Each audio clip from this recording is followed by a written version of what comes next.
my computer to see if I can get Paul, away I from don't all think you those. have a third gentleman towards the end. You can't see Shelia's gorgeous face and puss. Yes, I know. Yeah, no, I didn't assign the third gentleman because I'm hoping I may be done in time by then that I'll be able to do it. Oh, okay. So, Yay. but, He has the most exposition at the end. yeah, no, he does. Okay. Are we recording? This meeting is being recorded. Yes, we are being recorded. Welcome. This is no, I don't see, are you showing the thing where it's saying we're live streaming? Because I'm just seeing the recording. I don't know that the live stream. Oh, no, it does say it's live streaming. So yes, thank you. Welcome. Welcome, everyone. I'm Paul Sugarman, and this is the Instant Shakespeare Company. And today we are reading The Winter's Tale. And so thank you all for coming and for doing it at this new time for us. But let's just introduce, give everybody a chance to introduce themselves and say what roles they're playing. Bill, why don't we start with you? Absolutely. I'll be. My name is Bill, and I'll be playing Mamilius, the clown, Cleomenes, and Time.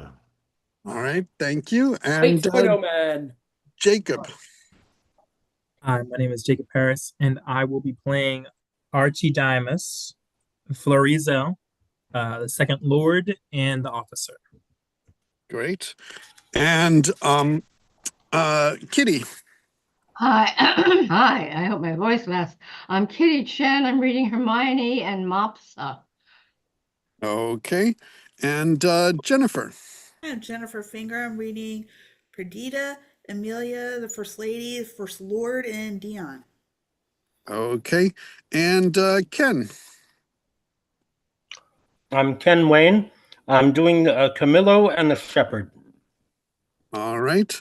And Shelia. Yes, Shelia Spencer. I am reading Polixenes, Dorcas, a jailer, and some servants. Thank you. Yes, unfortunately, both with Ken and Shelia at this point, maybe things will get better later. We just have audio, no visual. And Michael. Michael Gardner, A.A., Antigonus, and Autolycus. Okay. I promise we'll laugh at your jokes as Autolycus, whether we actually get them or not. Okay. Okay. Just so Elizabethan sometimes. Okay. And Virginia. Okay, well, I'm Virginia Hammer, Mid-Atlantic Theater Company, Newark. And I'm doing Paulina and First Lady and Mariner. I think that's it. Second lady, actually. Oh, Second Lady. Oh, thanks. And was there something else? I gotta look. All right. I think that may be it. And Matt. Matt Bogan playing Leontes, who is a leader beset with paranoia and wrong thoughts. I'm sure that would never happen in this day and age. Yeah, no, I know. Although it is interesting, I think that like for this play and Much Ado About Nothing, setting them in Sicily, it's like the ideas that we have about Sicilians from like The Godfather and things like that. I think they still had those ideas back then as well. Mm. All right, and just a reminder: when you're in the scene, have your on and turn them off when you're not. And if you can try and mute yourself when you're going to cough, that would be great as well. So now, oh, we don't have anybody. Does anybody want to volunteer to read the stage directions? I'm happy to do so. Okay. Who's All doing? right. So without further ado, let us begin The Winter's Tale. Winter's Tale, Act 1, Scene 1. Enter Camillo and Archidamus. If you chance, Camillo, to visit Bohemia, on the like occasion whereon my services are now on foot, you shall see, as I have said, great difference betwixt our Bohemia and your Sicilia. I think this coming summer the King of Sicilia means to pay Bohemia the visitation which he justly owes him. Wherein our entertainment shall shame us, we will be justified in our loves, for indeed... We beseech you. Verily I speak it in the freedom of my knowledge. We cannot with such magnificence in so rare, I know not what to say. We will give you sleepy drinks, that your senses, unintelligent of our insufficiencies, may, though they cannot praise us, as little accuse us. You pay a great deal too dear for what's given freely. Believe me, I speak as my understanding instructs me, and as mine honesty puts it to utterance. Cecilia cannot show himself overkind to Bohemia. They were trained together in their childhoods, and there rooted betwixt them then such an affection which cannot choose but blanch now, since their more mature dignities and royal necessities make separation of their society, her encounters, though not personal, hath been royally attorneyed with interchange of gifts, letters, loving embassies, that they have seemed to be together, though absent, shook hands as over a vast, and embraced as it were from the ends of opposite winds. The heavens continue their loves. I think there is not in the world either malice or matter to alter it. You have an unspeakable comfort of your young Prince Mamilius. It is a gentleman of the greatest promise that ever came into my note. I very well agree with you in the hopes of him. It is a gallant child, one that indeed physics the subject, makes old hearts fresh, that they that went on crutches ere he was born desire yet their life to see him a man. Would they else be content to die? Yes, if there were no other excuse why they should desire to live. If the king had no son, then they would desire to live on crutches till he had one. Exit both. Scene 2. Enter Leontes, Hermione, Mamilius, Polixenes, and Camillo. 9 changes of the watery star hath been the shepherd's note since we have left our throne without a burthen. Time as long again would be filled up, my brother, with our thanks, and yet we should for perpetuity go hence in debt, and therefore, like a cipher yet standing in rich place, I multiply with one we thank you many thousand more that go before it. I'll stay your thanks a while and pay them when you part. Sir, that's tomorrow. I am questioned by my fears of what may chance or breed upon our absence, that may blow no sneaping winds at home to make us say, this is put forth too truly. Besides, I have stayed to tire your royalty. We are tougher, brother, than you can put us to it. No longer stay. 1 7-night longer. Very sooth. Tomorrow. We'll part the time betweens then, and in that isle no gainsaying. Press me not, beseech you so. There is no tongue that moves, none in the world, so soon as yours could win me. So it should now, were there necessity in your request, although 'twere needful I denied it. My affairs do even drag me homeward, which to hinder were in your love a whip to me. My stay to you a charge and trouble. To save both, farewell our brother. Tongue-tied our queen, speak you. I had thought, sir, to have held my peace until you had drawn oaths from him not to stay. You, sir, charge him too coldly. Tell him you are sure all in Bohemia is well. The satisfaction the bygone day proclaimed, say this to him. He's beat from his best ward. Well said, Hermione. To tell he longs to see his son were strong, but let him say so then, and let him go. But let him swear so, and he shall not stay. We'll thwack him hence with distaffs. Yet of your royal presence I'll adventure the borrow of a week. When at Bohemia you take my lord, I'll give him my commission to let him there a month behind the guest prefix force parting.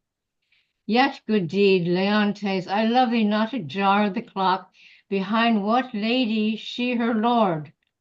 You'll stay? No, madam. Nay, but you will. I may not, verily. Verily? You put me off with limber vowels. But I, though you would seek to unsear the stars with oaths, should yet say, Sir, no going. Verily you shall not go. A lady's verily is as potent as a lord's. Will you go yet? Force me to keep you as a prisoner, not like a guest. So you shall pay your fees when you depart and save your thanks. How say you? My prisoner or my guest? By your dread, verily, one of them you shall be. Your guest, then, madam. To be your prisoner should import offending, which is for me less easy to commit than you to punish. Not your gaoler, then, but your kind hostess. Come, I'll question you of my lord's tricks, and yours when you were boys. You were pretty lordings then. We were, fair queen, two lads that thought there was no more behind but such a day tomorrow as today, and to be boy eternal. Was not my lord the verier wag of the two? Ah, we were as twin lambs that did frisk in the sun, and bleat the other at other. What we changed was innocence for innocence. We knew not the doctrine of ill doing, nor dreamed that any did. Had we pursued that life, and our weak spirits ne'er been higher reared with stronger blood, we should have answered heaven boldly, not guilty. The imposition cleared hereditary ours. By this we gather you have tripped since. Oh, my most sacred lady, temptations have since then been born to us. For in those unfledged days that was my wife a girl, your precious self had then not crossed the eyes of my young playfellow.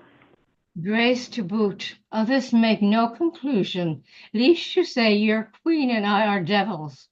Yet go on. The offences we have made you do will answer. If you first sinned with us, and that with us you did continue fault, and that you slipped not with any but with us. Is he won yet?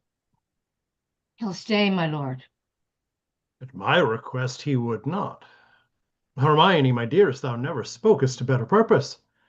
Never? Never but once. What? Have I twice said well? When was it before? I prithee tell me, crams with praise and makes as fat as tame things. One good deed, dying tongueless, slaughters 1,000, waiting upon that. Our praises are our wages. You may ride with one soft kiss 1,000 furlongs, ere with spur we heat an air.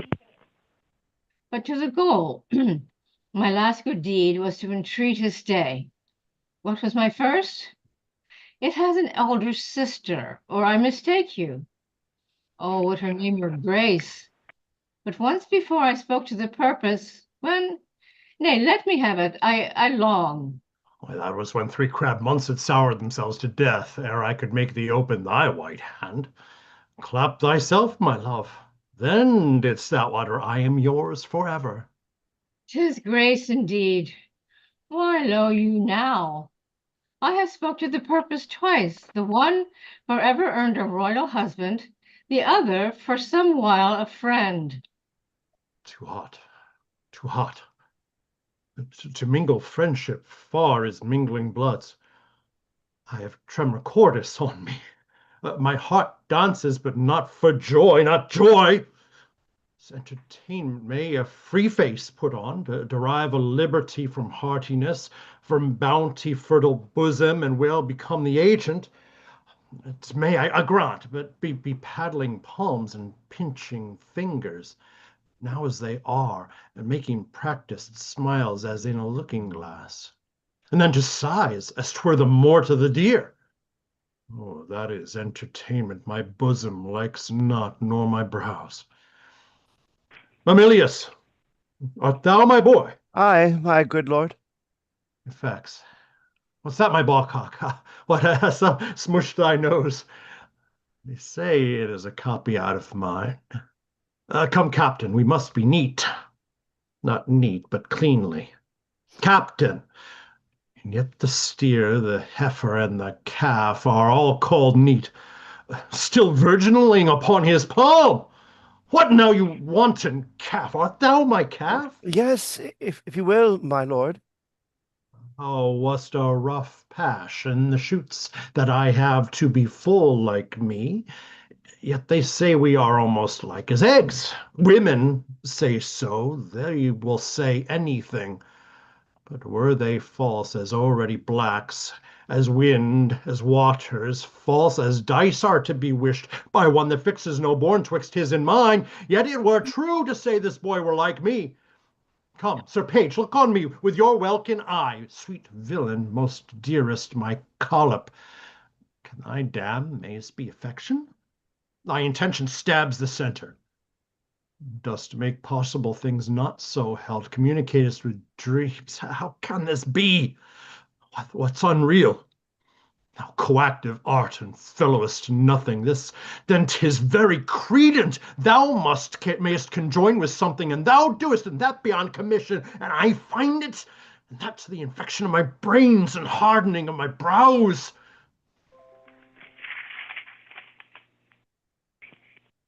Polixenes.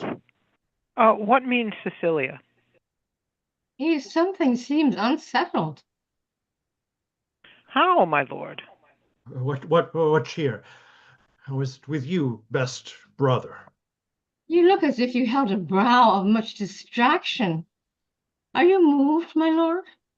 No, in good earnest. How sometimes nature will betray its folly, its tenderness, and make itself a pastime to harder bosoms. Looking on the lines of my boy's face, methoughts I did recoil 23 years and saw myself unbreeched in my green velvet coat, my dagger muzzled lest it should bite its master, and so prove as ornaments oft do too dangerous. How like I thought I was to this colonel, this squash, this gentleman. Mine honest friend, will you take eggs for money? No, my lord, I'll fight. You will. Would happy man be his dole? My brother, are you so fond of your young prince as we do seem to be of ours? Uh, Polixenes. Yeah, I'm sorry. My virus things are going off again. If at home, sir, he's all my exercise, my mirth, my matter. Now my sworn friend, and then mine enemy, my parasite, my soldier, statesman, all. He makes a July's day short as December, and with his varying childness cures in me thoughts that would thick my blood. So stands this squire, officed with me. We too will walk, my lord, and leave you to your graver steps. Hermione, how thou lovest us, shew and our brothers welcome. Let what is dear in Sicily be cheap. Next to thyself and my young rover, he's a parent to my heart. If you would seek us, we are yours in the garden. Shall us attend you there? To your own bents dispose you. You'll be found, be you beneath the sky. I am angling now, though you perceive me not how I give line. Go to, go to. How she holds up the neb, the bill to him, and arms her with the boldness of a wife to her allowing husband. Gone already, inch thick, knee deep, war head and ears a forked one. Go play, boy, play. My mother plays, and I play too, but so disgraced a part whose issue will hiss me to my grave. Contempt and clamor will be mine, Nell. Go play, boy. Been I am much deceived. Cuckolds ere now, and many a man there is, even at this present, while I speak this, holds his wife by the arm that little thinks she has been sluiced in his absence, and his pond fished by his next neighbor, by Sir Smile, his neighbor. There's comfort in it, while other men have gates, and those gates opened as mine against their will. Should all despair that have revolted wives, the tenth of mankind would hang themselves. Physic for it there's none.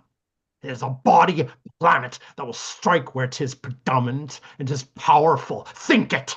From east, west, north, and south be it concluded, no barricado for a Burleigh.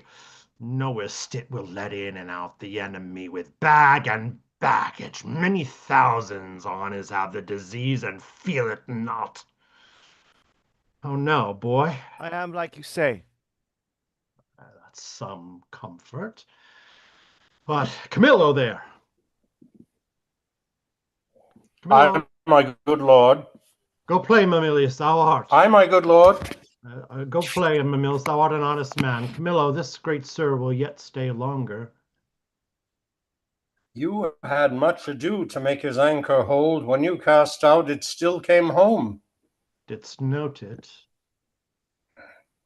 He would not stay at your petitions, made his business more material. Didst perceive it? They're here with me already, whispering, rounding, Cecilia so aforth. 'Tis far gone when I shall gust it last. How camest Camillo that he did stay? At the good queen's entreaty. At the queen's, be it. Good should be pertinent, and so it is not. Was this taken by any understanding pate but thine? For thy conceit is soaking, will draw in more than the common blocks. Not noted is it, but of the finer natures, by some severals of headpiece extraordinaire. Lower messes, perchance, to this business purblind. Say!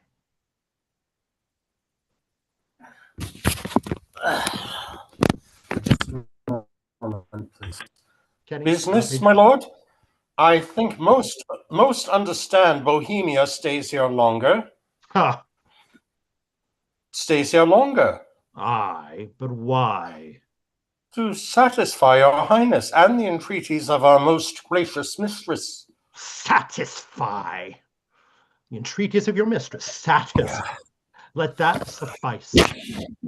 I've trusted thee, Camillo, with all the nearest things to my heart, as well my chamber counsels, wherein priest-like thou hast cleansed my bosom. I from thee departed thy penitent reform, but we have been deceived in thy integrity, deceived in that which seems so. Be it forbid, my lord. To bide upon it. Thou art not honest, or if thou inclinest that way, thou art a coward, which hopes is honest behind, restraining from course required. Or else thou must be counted a servant, grafted in my serious trust, and therein negligent, or else a fool. Thou seest a game played home, the rich stake drawn, and takest it all for jest? My gracious lord, I may be negligent, foolish, and fearful. In every one of these no man is free, but that his negligence, his folly, fear, among the infinite doings of the world, sometime puts forth in your affairs, my lord. If ever I were wilful negligent, it was my folly. If industriously I played the fool, it was my negligence, not weighing well the end. If ever fearful to do a thing where I the issue doubted, whereof the execution did cry out against the non-performance, 'twas a fear which oft infects the wisest. These, my lord, are such allowed infirmities that honesty is never free of. But beseech your grace, be plainer with me. Let me know my trespass by its own visage. If I then deny it, it is none of mine. Hast you not seen, Camillo? That's past doubt you have, or your eyeglass is thicker than a cuckold's horn. Or heard? For to a vision so apparent, rumor cannot be mute. Or thought! For cogitation resides not in that man that's do not think. My wife is slippery. Thou wilt confess, or else be impudently negative, to have nor eyes, nor ears, nor thought, then say my wife's a holy horse, deserves a name as rank as any flax wench that puts two before her troth plight. Say it, justify it. I would not be a stander-by to hear my sovereign mistress clouded so, without my present vengeance taken. Through my heart you never spoke what did become you less than this, which to reiterate were sin as deep as that, though true. Is whispering nothing? Is leaning cheek to cheek? Is meeting noses? kissing with inside lips, stopping the carrier of laughter with a sigh, a note infallible of breaking honesty, horsing foot on foot, skulking in corners, wishing clocks more swift, hours, minutes, noon, midnight, and all eyes blind with the pin and web, but theirs only, that would be unseen, be wicked. Is this nothing? Then the world and all that's in it is nothing. The covering sky is nothing. Bohemia nothing. My wife is nothing, nor nothing have these nothings if this be nothing.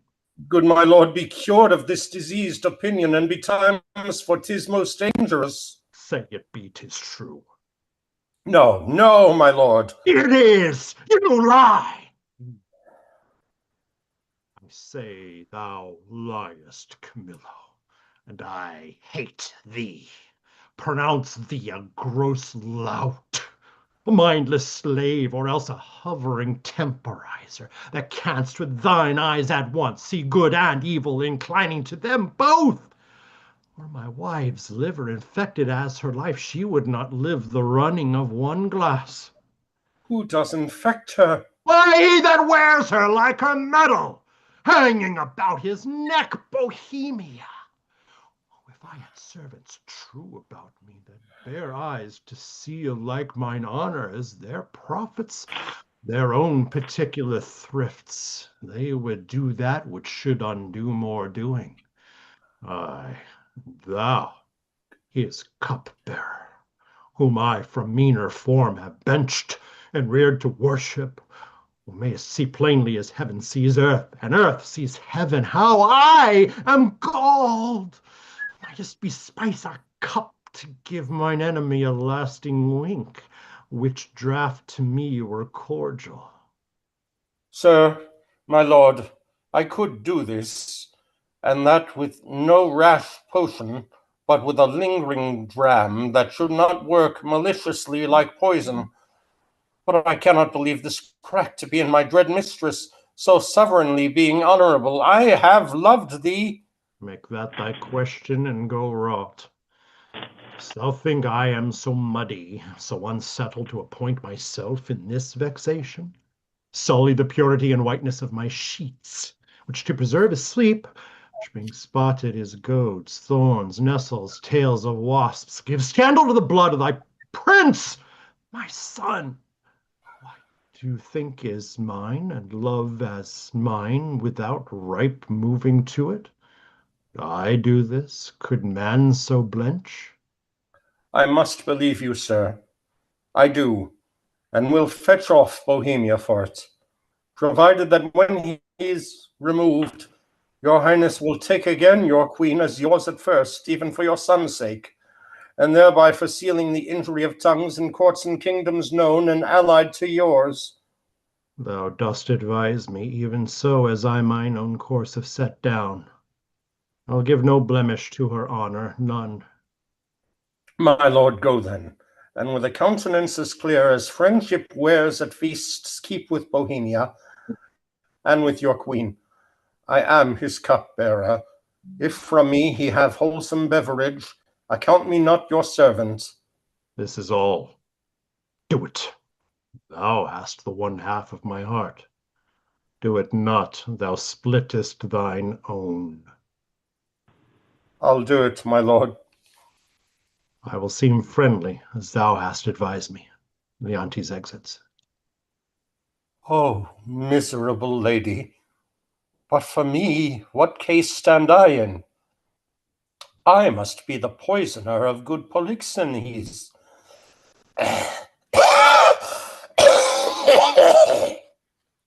And my ground to do it is the obedience to a master, one who in rebellion with himself will have all that are his, so too.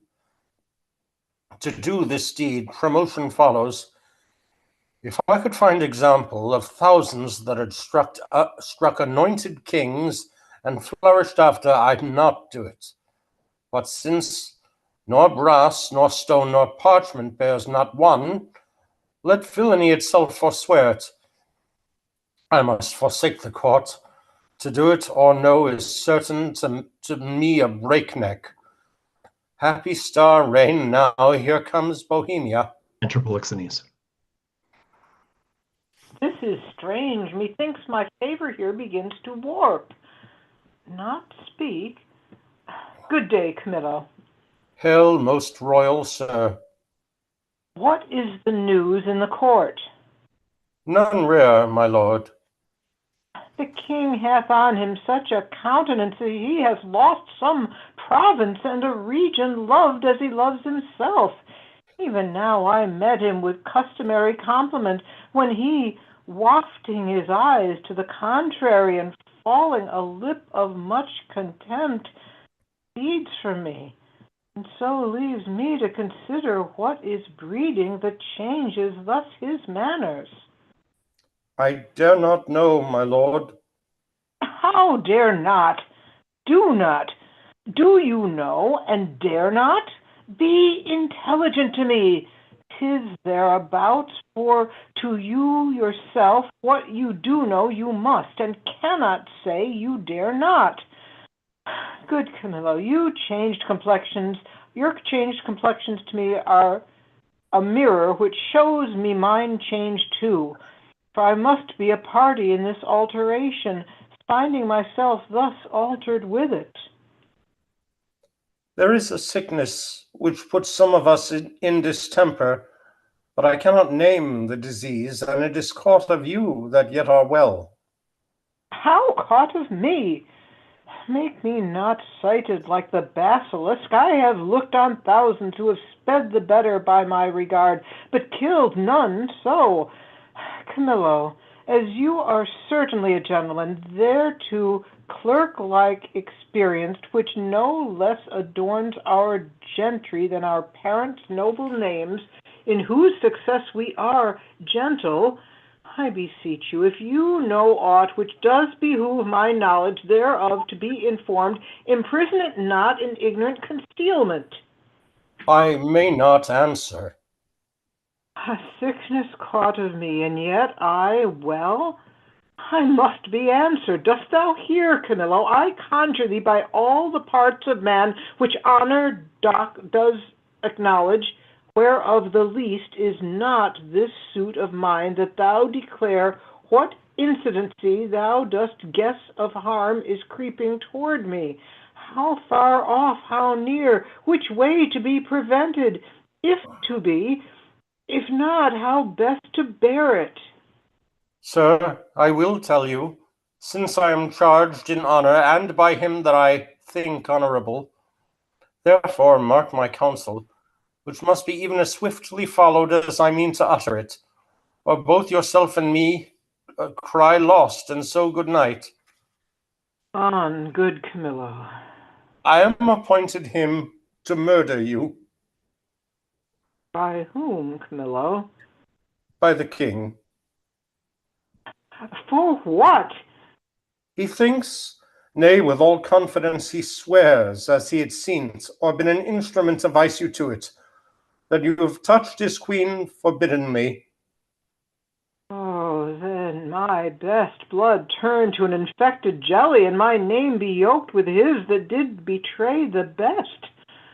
Turn then my freshest reputation to a savor that may strike the dullest nostril where I arrive, and my approach be shunned, nay, hated too, worse than the greatest infection that e'er was heard or read. Swear his thought over by each particular star in heaven, and by all their influences you may as well forbid the sea for to obey the moon, as or by oath remove or counsel shake the fabric of his folly, whose foundation is piled upon his faith and will continue the standing of his body. How should this grow? I know not, but I am sure 'tis safer to avoid what's grown than question how 'tis born. If therefore you dare trust my honesty that lies enclosed in this trunk, which you shall bear along impawned away tonight, your followers I will whisper to the business, and will by twos and threes at several posterns clear them of the city. For myself, I'll put my fortunes to your service, which I hear by this discovery lost. Be not uncertain, for by the honour of my parents I have uttered truth, which if you seek to prove, I dare not stand by, nor shall you be safer than one condemned by the king's own mouth, thereon his execution sworn. I do believe thee. I saw his heart in his face. Give me thy hand. Be pilot to me, and thy places shall still neighbour mine. My ships are ready, and my people did expect my hence departure 2 days ago. This jealousy is for a precious creature. As she's rare, must it be great, and as his person's mighty, must it be violent. And as he does conceive he is dishonored by a man which ever professed to him, his revenges must in that be made more bitter. Fear o'ershades me. Good expedition be my friend, and comfort the gracious queen, part of his theme, but nothing of his ill-taken suspicion. Come, Camillo, I will respect thee as a father if thou bearest my life off. Hence, let us avoid. It is in mine authority to command the keys of all the posterns. Please your highness to take the urgent hour. Come, sir, away. Exit both. Act 2, Scene 1. Enter Hermione, Emilius, and ladies, Leontes, Antigonus, and lords. Take the boy to you. He so troubles me. 'Tis past enduring. Come, my gracious lord, shall I be your playfellow? No, none of you. Why, my sweet lord? You kiss me hand, you kiss me hard, and speak to me as if I were a baby still. I love you better. Why so, my lord? Not for because your brows are blacker, yet black brows, they say, become some women best, so that there be not much to hair there, but in the semicircle or a half moon made with a pen. Who taught you this? I learned it out of the women's faces. Pray now, what color are your eyebrows? Blue, my lord. Nay, that's a mock. I have seen a lady's nose that has been blue, but not her eyebrows. Harkye, the queen your mother rounds apace. We shall present our services to a fine prince. New prince, one of these days, and then you wanted with us if we would have you. She is spread of late into a goodly bulk. Good time encounter her. What wisdom stirs amongst you? Come, sir, now I am for you again. Pray you sit by us and tell us a tale. Merry or sad shall it be? Oh, as merry as you will. A sad tale's best for winter. I have one of sprites and goblins. That, good sir. Come on, sit down. Come on, and do your best to fright me with your sprites. You're powerful at it. There was a man. Nay, come sit down. Then on. Dwelt by a churchyard. I will tell it softly. Yond cricket shall not hear it. Come on then, and give it me in mine ear. Was he met there, his train, Camillo with him? Behind the tuft of pines they met them. Never saw I men scour so on their way. I eyed them even to their ships. How blessed am I in my just censure, in my true opinion. Lack lesser knowledge, how accursed in being so blessed. There may be in the cup a spider steeped, and one may drink, depart, and yet partake no venom, for his knowledge is not infected. But if one present the abhorred ingredient to his eye make known how he hath drunk, he cracks his gorge, his sides with violent hefts. I have drunk and seen the spider. Camillo was his help in this, his Pandar.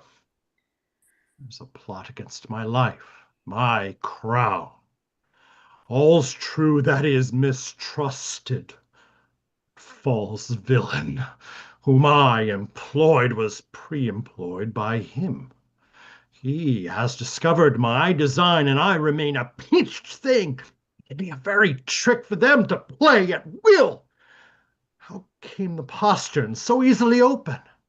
by his great authority, which Jonathan hath no less prevailed than so on your command. I know it too well. Give me the boy. I am glad you did not nurse him. Although he does bear some signs of me, yet you have too much blood in him. What is this? Sport? Bear the boy hence. He shall not come about her. Away with him, and let her sport herself that she's big with, for 'tis Polixenes hath made thee swell thus. But I say he had not, and I'll be sworn you would believe my saying, howe'er you lean to the nayward. You, my lords, look on her, mark her well. Be but about to say she is a goodly lady, and the justice of your hearts will thereto add 'tis pity she's not honest. Honorable. Praise her but for this without her without Dorforma, which on my faith deserves high speech. And straight the shrug, the ha, these pretty brands that calamity doth use. Oh, I am out, that mercy does, for calamity will see her virtue itself. These shrugs, these hums, these ha's, when you have said she's goodly, come between ere you can say she's honest. But be it known from him that has most cause to grieve it should be, she's an adulteress. Should a villain say so, the most replenished villain in the world, he were as much more villain. You, my lord, do but mistake. Oh, you have mistook my lady Polixenes for Leontes. O thou thing, which I'll not call a creature of thy place, lest barbarism, making me the precedent, should like language used to all degrees, and mannerly distinguishment leave out between the prince and the beggar. I have said she is an adulteress. I have said with whom? More, she is a traitor. And Camillo is a federare with her, and one that knows what she should shame to know herself, but with her most vile principle, that she's a bed-swarver, even as bad as those that vulgars give boldest titles. I, and privy to this their late escape. No, by my life, privy to none of this. How will this grieve you when you shall come to clearer knowledge that you have thus published me? Gentle my lord, you scarce can write me throughly than to say you did mistake. No. If I'm mistaken, those foundations which I build upon, the center is not big enough to bear a schoolboy's top. Away with her! To prison! He who shall speak for her is far off guilty, but that he speaks. There's some ill planet reigns. I must be patient till the heavens look with an aspect more favorable. Good my lords, I am not prone to weeping, as our sex commonly are, the want of which vain dew perchance shall dry your pities. But I have that honorable grief lodged here, which burns worse than tears drown. Beseech you all, my lords, with thoughts so qualified, as your charity shall best instruct you, measure me, and so the king's will be performed. Shall I be heard? Who is it that goes with me? Beseech your highness, my women may be with me, for you see, my plight requires it. Do not weep, good fools, there is no cause. When you shall know your mistress has deserved prison, then abound in tears as I come out. This action I now go on is for my better grace. Adieu, my lord, I never wish to see you sorry. Now I trust I shall. My women come. You have leave. Go, do our bidding, hence. Beseech your highness, call the queen again. Be certain what you do, sir, lest your justice prove violence, in which three great ones suffer: yourself, your queen, Your son. For her, my lord, I dare lay my life laid down, and will do it, sir. Please you to accept it, that the queen is spotless in the eyes of heaven, and to you, I mean in this in which you accuse her. If it proves she's otherwise, I'll keep my stables where I lodge my wife. I'll go couples in with her. Then when I feel and see her, no farther trust her. For every inch of woman in the world, every dram of woman's flesh is false, if she be. Hold your peaces. Good my lord. It is for you we speak, not for ourselves. You are abused, and by some putter-on that will be damned for it. When I knew the villain, I would land damn him. Be she honored, Flord? I have 3 daughters. The eldest is 11, the second and the third 9 and some 5. If this prove true, they'll pay for it. By mine honor, I'll gild them all. 14 they shall not see to bring false generations. They are co-heirs, and I had rather glib myself than they should not prove fair issue. Cease! No more! You smell this business with a sense as cold as a dead man's nose. But I do see it and feel it, as you feel doing thus, and see with all the instruments that feel. If it be so, we need no grave to bury honesty. There's not a grain of it, the face to sweeten up the whole dungy earth. What, lack I credit? I had rather you did lack than I, my lord, upon this ground. And more, it would content me to have her honor true, than your suspicion be blamed for it how you might. Why, what need we commune with you of this? Rather follow our forceful instigation. Our prerogative calls not your counsels, but our natural goodness imparts this, which, if you, or stupefied, or seeming so in skill, cannot or will not relish a truth like us, inform yourselves. We need no more of your advice. The matter, the loss, the gain, the ordering on it is all properly ours. And I wish, my liege, you had only in your silent judgment tried it without more overture. How could that be? Either thou art more ignorant by age than thou wert born a fool. Camillo's flight added to their familiarity, which was as gross as ever touched conjecture that lacked sight only, not for approbation, but onely seeing all other circumstances made up to the deed, doth push on to this proceeding. Yet, for a greater confirmation, for in an act of this importance, 'twere most piteous to be wild, I have dispatched in post sacred Delphos to Apollo's temple, Cleomenes and Dion, whom you know of stuffed sufficiency. Now from the oracle they will bring all whose spiritual counsel had shall stop or spur me. Have I done well? Well done, my lord. Though I am satisfied and need no more than what I know, yet shall the oracle give rest to the minds of others. Such as he who is ignorant, credulity will not come up to the truth. So have we thought it good for our free person she should be confined, lest that the treachery of the 2 fled hence be left to her to perform.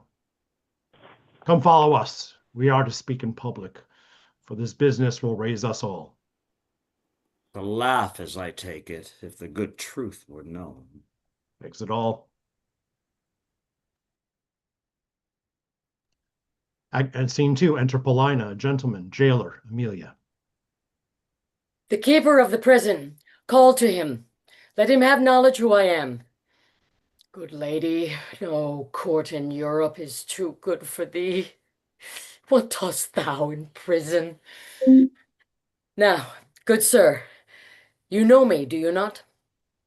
A worthy lady, and one who much I honor. Pray you then, conduct me to the queen.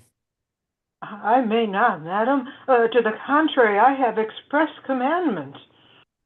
Here's a due to lock up honesty and honor from the access of gentle visitors. Is it lawful, pray you, to see her women? Any of them? Emilia? So please you, madam, to put apart these your attendants, I shall bring Amelia forth. I pray you now call her. Withdraw yourselves. Madam, I must be present at your conference. Well, be it so. Prithee, Here's such a dew to make no stain, a stain as passes coloring. Dear gentlewoman, how fares our gracious lady? As well as one so great and so forlorn may hold together. On her frights and griefs, which never tender lady hath borne greater, she is something before her time delivered. A boy? A daughter, and a goodly babe, lusty and like to live. The queen receives much comfort in it. Says my poor prisoner, as innocent as you. I dare be sworn. Ah, these dangerous, unsafe looners in the king. Beshrew them! He must be told on it, and he shall. The office becomes a woman best. I'll take it upon me. If I prove honey-mouthed, let my tongue blister, and never to my red-looked anger be the trumpet any more. Pray you, Amelia, commend my best obedience to the queen. If she dares trust me with her little babe, I'll show it the king, and undertake to be her advocate to the loudest. We do not know how he may soften at the sight of the child. The silence often of pure innocence persuades when speaking fails. Most worthy madam, your honor and your goodness is so evident that your free undertaking cannot miss a thriving issue. There is no lady living so meet for this great errand. Please your ladyship to visit the next room. I'll presently acquaint the queen of your most noble offer, who, but today hammered of this design, but durst not tempt a minister of honor, lest she should be denied. Tell her, Amelia, I'll use that tongue I have. If wit flow from it as boldness from my bosom, let not be doubted I shall do good. Now you be blessed for it. Out to the queen. Please you come something nearer. Madam, if it please the queen to send the babe, I know not what I shall incur to pass it, having no warrant. You need not fear it, sir. This child was prisoner to the womb, and is by law and process of great nature thence freed and enfranchised, not as a party to the anger of the king, nor guilty of, if any be, the trespass of the queen. I do believe it. Do not you fear. Upon mine honor, I will stand betwixt you and danger. Exit all. Act 2, Scene 3. Enter Leontes, servants, Paulina, Antigonus, and lords. Nor night, nor day, no rest. It is but weakness to bear the matter thus. Mere weakness, if the cause were not in being. Part of the cause, she, the adulteress, for the harlot king, is quite beyond mine arm, out of the blank and level of my brain. Plot proof, but she I can hook to me. Say that she were gone, given to the fire, a moiety of my rest might come to me again. Who's there? My lord, How does the boy? he took good rest tonight. 'Tis hoped his sickness is discharged. To see his nobleness conveying the dishonor of his mother. He straight declined, drooped, took it deeply, fastened and fixed the shame on it to himself. Threw off his spirit, his appetite, his sleep, and downright languished. Leave me solely. Go see how he fares. I find no thought of him. The very thought of my revenges that way recoil upon me. And myself too mighty in his parties, his alliance, let him be, until a time may serve. For present vengeance, take it on her. Camillo and Polixenes laugh at me. Make their pastime at my sorrow. They should not laugh if I could reach them, nor shall see she within my power. You must not enter. Enter Paulina. Nay, rather, good my lords, be second to me. Fear you his tyrannous passion more, alas, than the queen's life? A gracious, innocent soul, more free than he is jealous. That's enough. Madam, he hath not slept tonight, commended. Oh, sorry. Commanded none should come at him. I'm sorry. Page 42. Uh, Not so hot, good sir. I come to bring him sleep. 'Tis such as you that creep like shadows by him, and do sigh at each his needless heaving, such as you nourish the cause of his awaking.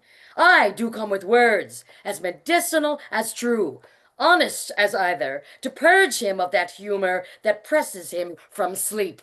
Who noise there, ho? No noise, my lord, but needful conference about some gossips for your highness. How? Away with that audacious lady, Antigonus. I charge that she should not come about me. I knew she would. I told her so, my lord, on your displeasure, peril, and on mine, she should not visit you. What, canst not rule her? From all dishonesty he can. In this, unless he takes the course that you have done, commit me for committing honor, trust it. He shall not rule me. Now you hear when she will take the rein, I let her run, but she'll not stumble. Good my liege, I come, and I beseech you, hear me, who professes myself your loyal servant, your physician, your most obedient counselor, yet that dares less appear so in comforting your evils than such as most seem yours. I say, I come from your good queen. Good queen. Good queen, my lord, good queen. I say good queen, and would by combat make her good so, were I a man the worst about you. Force her hence. Let him that makes but trifles of his eyes first hand me, or on mine own accord I'll off, but first I'll do my errand. The good queen, for she is good, hath brought you forth a daughter. Here 'tis, commends it to your blessing. Out! Mankind witch! Hence with her, out, a door, most intelligencing bawd. Not so! I am as ignorant in that as you, in so entitling me, and no less honest than you are mad, which is enough, I'll warrant, as this world goes, to pass for honest. Traitors! Will you not push her out? Give her the bastard! Thou dotard, thou art woman-tiered, unroosted by thy dame Partlet here. Take up the bastard, take it up, I say, give it to thy crone. Forever unvenerable be thy hands, if thou takest up the princess by that forced baseness which he has put upon it. He treats his wife. So would I you did.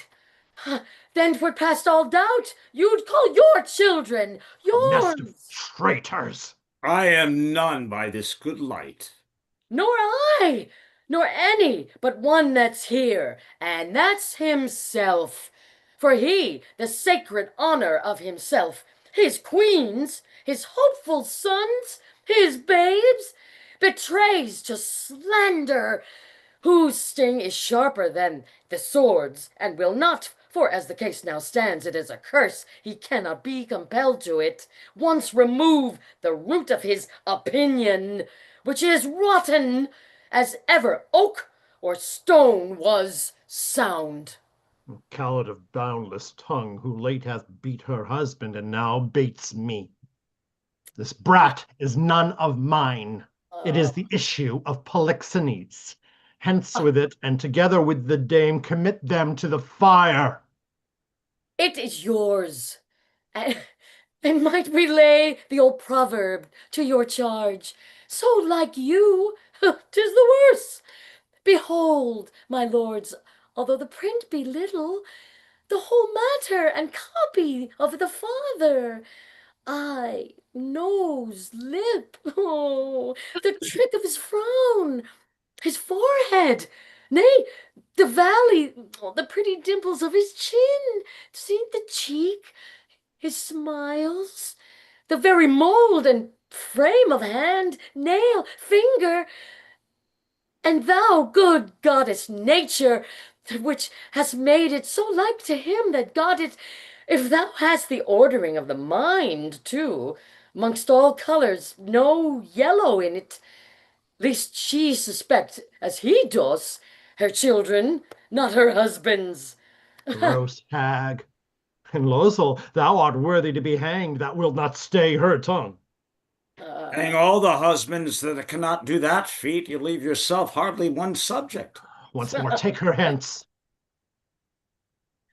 A most unworthy and unnatural lord can do no more. I'll have thee burnt.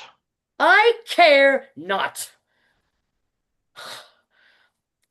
It is a heretic that makes the fire, not she which burns in it. I'll not call you tyrant, but 'tis this most cruel usage of your queen, not able to produce more accusation than your own weak-hinged fancy, something savors of tyranny, and will ignoble make you, yea, scandalous to the world. On your allegiance, out of the chamber with her. Were I a tyrant, where were her life? She durst not call me so if she did know me one. Away with her. I pray you, do not push me. I'll be gone.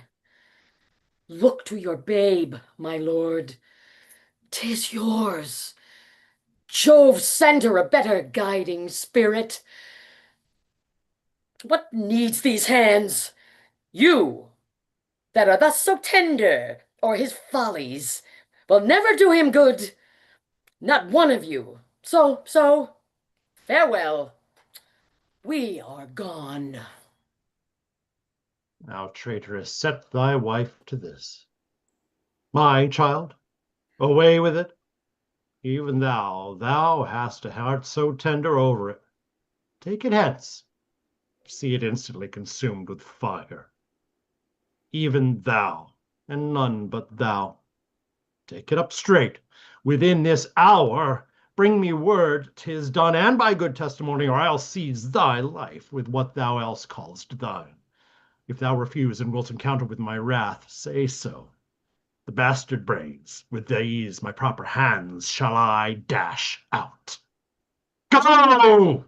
Take it to the fire, for thou settest on my wife. I did not, sir. These lords, my noble fellows, as they please, can clear me in it.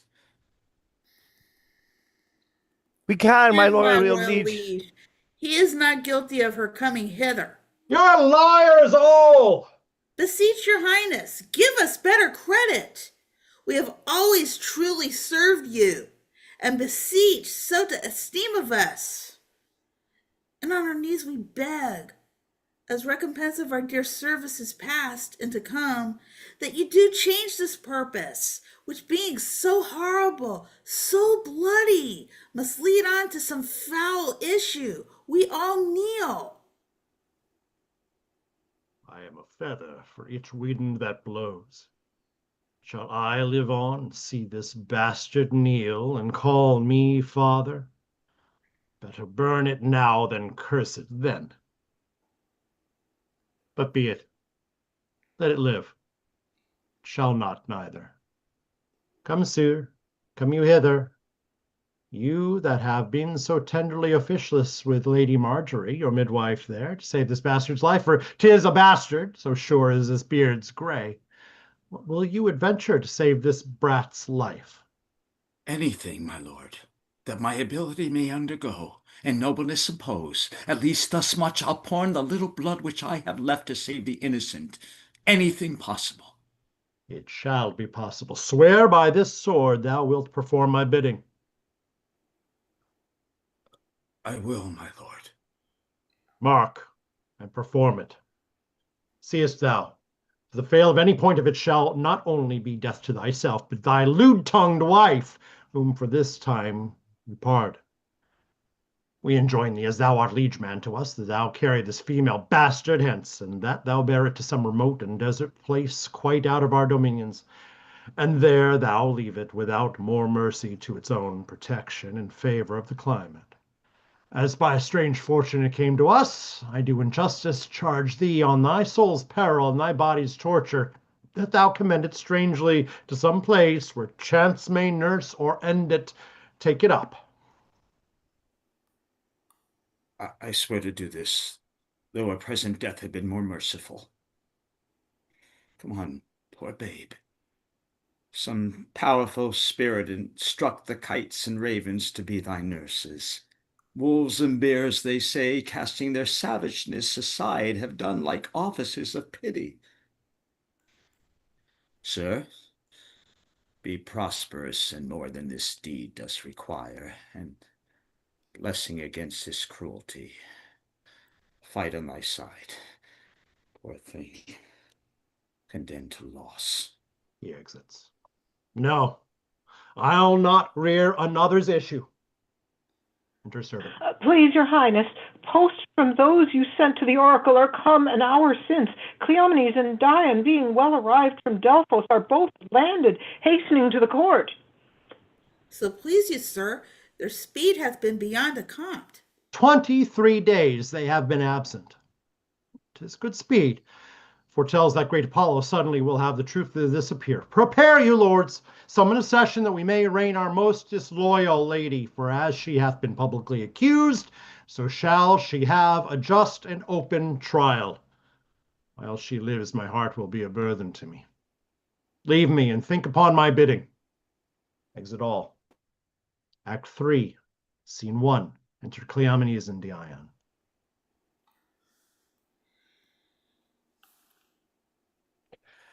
The climate's delicate, the air most sweet, fertile, the isle, the temple much surpassing the common praise it bears. I shall report, for most it caught me, the celestial habits, methinks I should so term them, and the reverence of the grave wearers. Oh, the sacrifice, how ceremonious, solemn, and unearthly it was the offering. But of all the burst and the ear-deafening voice of the oracle, kin to Jove's thunder, so surprised my sense that I was nothing. Nothing at all.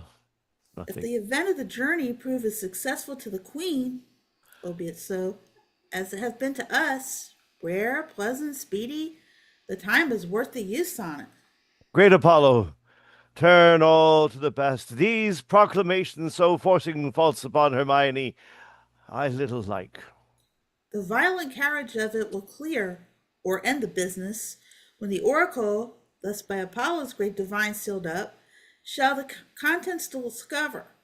Something rare even then will rush to acknowledge. Go, fresh horses, and gracious be the issue. Exit both. Act 3, Scene 2. Enter Leontes, lords, officers, Hermione as to her trial, ladies, Cleomenes, Dion. This sessions, to our great grief, we pronounce, even pushes against our heart. The party tried, the daughter of a king, our wife, and one of us too much beloved. Let us be clear to being tyrannous, since we so openly proceed in justice, which shall have due course, even to the guilt or the purgation. Produce the prisoner. It is His Highness' pleasure that the Queen appear in the person here in court. Silence follows. Read the indictment.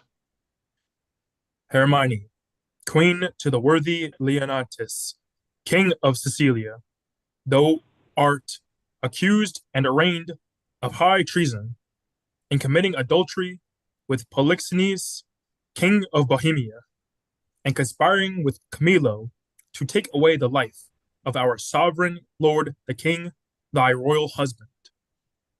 The pretense whereof being by circumstance partly laid open, thou, Hermione, contrary to the faith and allegiance of a true subject, didst conceal and aid them for their better safety to fly away by night.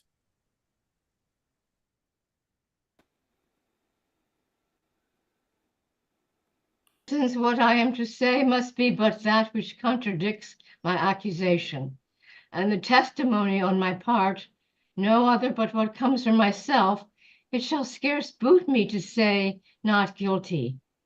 Mine integrity being counted falsehood, shall, as I express it, be so received.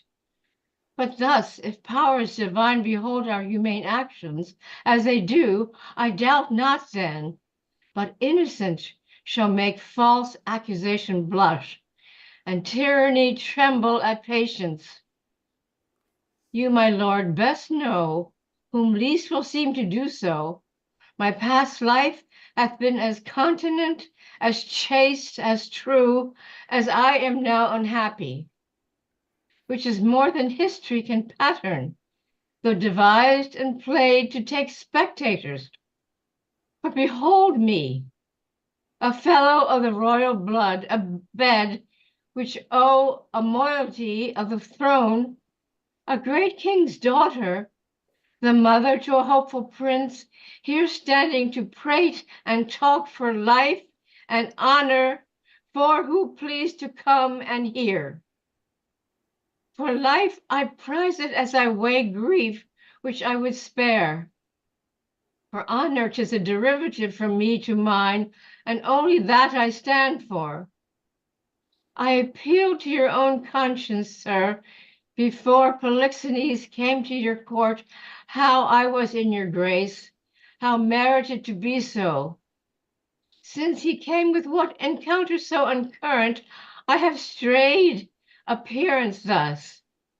If one jot beyond the bound of honor, or in act or will that way inclining, hardened be the hearts of all that hear me, and my nearest of kin cry fie upon my grave. Ne'er heard yet that any of these bolder vices wanted less impudence to gainsay what they did than to perform it first.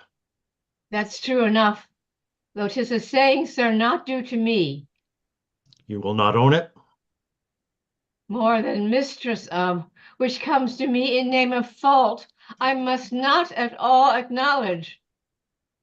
For Polixenes, with whom I am accused, I do confess I loved him, as in honor he required, with such a kind of love as might become a lady like me, with a love even such so, and no other, as yourself commanded, which not to have done, I think had been in me both disobedience and ingratitude to you and toward your friend, whose love had spoke even since it could speak from an infant freely that it was yours. Now for conspiracy I know not how it tastes, though it be dished for me to try how. All I know of it is that Camillo was an honest man, and why he left your court the gods themselves, wotting no more than I, are ignorant. You knew of his departure, as you know what you have undertaken to do in his absence. Sir, you speak a language that I understand not. My life stands in the level of your dreams, which I'll lay down. Your actions are my dreams. You had a bastard by Polixenes, and I but dreamed it. As you were past all shame, those of your fact are so past all truth, which to deny concerns more than avails. For as thy brat has been cast out, like to itself, no father owning it, which is indeed more criminal to thee than it, so thou shalt feel our justice, in whose easiest passage look for no less than death. Sir, spare your threats. The bug which you would fright me with I seek. To me, life had life be no commodity, the crown and comfort of my life, your favor, I do give lost, for I do feel it gone, but know not how it went. My second joy, and first fruits of my body, from his presence I am barred like one infectious. My third comfort, started most unluckily, is from my breast. The innocent milk in its most innocent mouth haled out to murder. Myself on every post proclaimed a strumpet, with immodest hatred the child bed privilege denied, which longs to women of all fashion. Lastly, hurried here to this place in the open air, before I have got strength of limit. Now, my liege, tell me what blessings I have here alive that I should fear to die. Therefore proceed, but yet hear this. Mistake me not.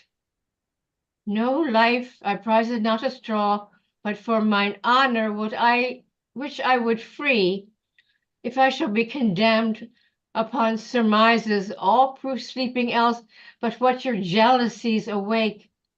I tell you, 'tis rigor and not law. Your honors all, I do refer me to the oracle. Apollo be my judge. This your request is altogether just. Therefore, bring forth, and in Apollo's name, his oracle. The Emperor of Russia was my father. Oh, that he were alive, and here beholding his daughter's trial, that he did but see the flatness of my misery, yet with eyes of pity, not revenge. You here shall swear upon this sword of justice that you, Cleomenes and Dion, have been both at Delphos, and from thence have brought the sealed up oracle by the hand delivered of great Apollo's priest, and that since then you have not dared to break the holy seal, nor dare the secret's isn't. All this we swear. All this we swear. Break up the seals and read. Hermione is chaste, Polixenes blameless, Camillo a true subject, Leontes a jealous tyrant, his innocent babe truly forgotten, and the king shall live without an heir, if that which is lost be not found. Now blessed be the great Apollo. Praised. Hast thou read truth? Aye, my lord, even so as it is here set down. There is no truth at all in the oracle. The sessions shall proceed. This is mere falsehood. My lord, the king! What is the business? Oh, sir, I shall be hated to report it. The prince, your son, with mere conceit and fear of the queen's speed, is gone. Ah, gone. Is dead. Ah, Apollo's angry. And heaven themselves do strike at my injustice. How now there? This news is mortal to the queen. Look down and see what death is doing. Take her hence. Her heart is but overcharged. She will recover. I have too much believed my own suspicion. Beseech you, tenderly apply to her some remedies for life. Apollo, pardon my great profaneness against thine oracle. I'll reconcile myself to Polixenes. No woe, my queen. Recall the good Camillo, which I proclaim a man of truth, of mercy, for being transported by my jealousies to bloody thoughts, to revenge.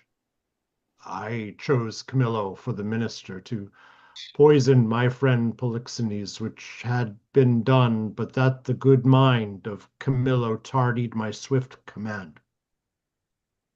Oh, I with death and with reward did threaten and encourage him, not doing it and being done, he most humane and filled with honor. To my kingly guest unclasped my practice, quit his fortunes here, which you knew great, and to the hazard of all uncertainties himself commended no richer than his honor. How he glisters through my rust, and how his pity does my deeds make the blacker.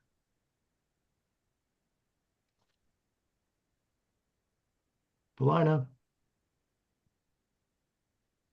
Oh, Paulina.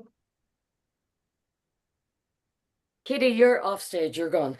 Woe the while! Oh, cut my lace!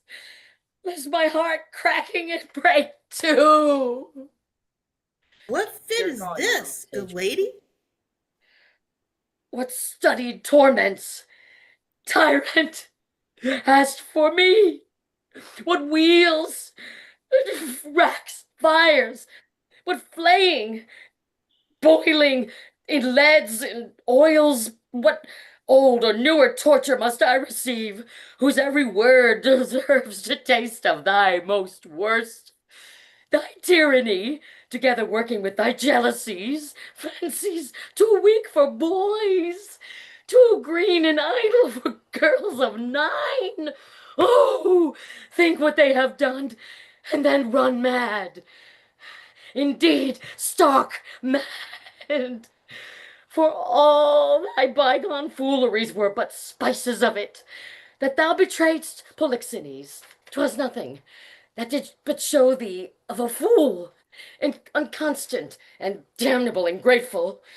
Nor was much. Thou wast to poison good Camillo's honor, to have him kill a king. Poor trespasses more monstrous standing by, whereof I reckon the casting forth the crows, thy baby daughter, to be or none, or little, though a devil would have shed water out of fire ere done it.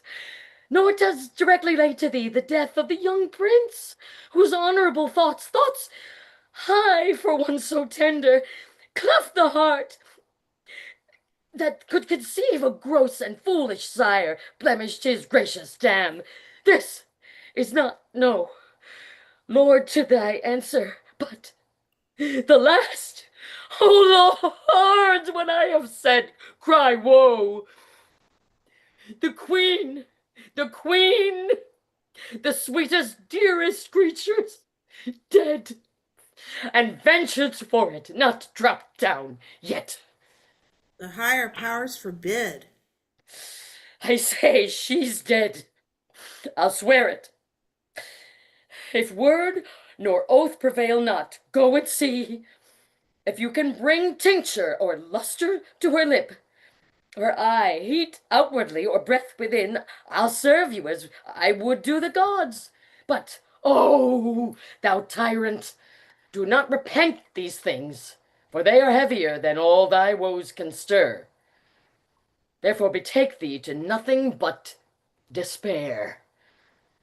1,000 knees, 10,000 years together, naked, fasting upon a barren mountain, and still winter in storm perpetual could not move the gods to look that way thou wert. Go on. Go on. Thou canst not speak too much. I have deserved all tongues to talk their bitterest. Say no more. Howe'er the business goes, you have made fault in the boldness of your speech. I am sorry for it. All faults I make, when I shall come to know them, I do repent. Alas, I have showed too much the rashness of a woman. He is touched to the noble heart. What's gone and what's past help should be past grief. Do not receive affliction at my petition. I beseech you, rather let me be punished, that have minded you of what you should forget. Now, good my liege, sir, royal sir, forgive a foolish woman the love I bore your queen. Lo, fool again, I'll speak of her no more, nor of your children.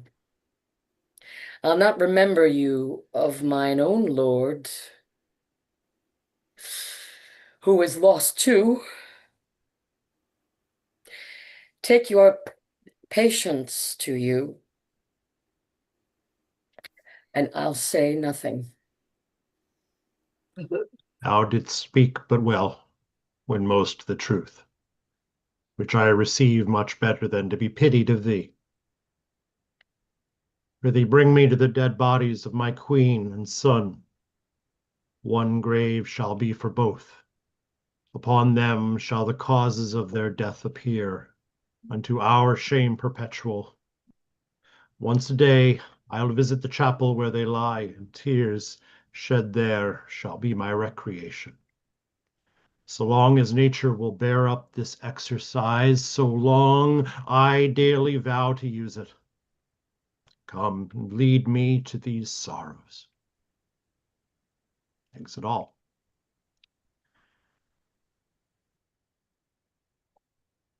Scene 3.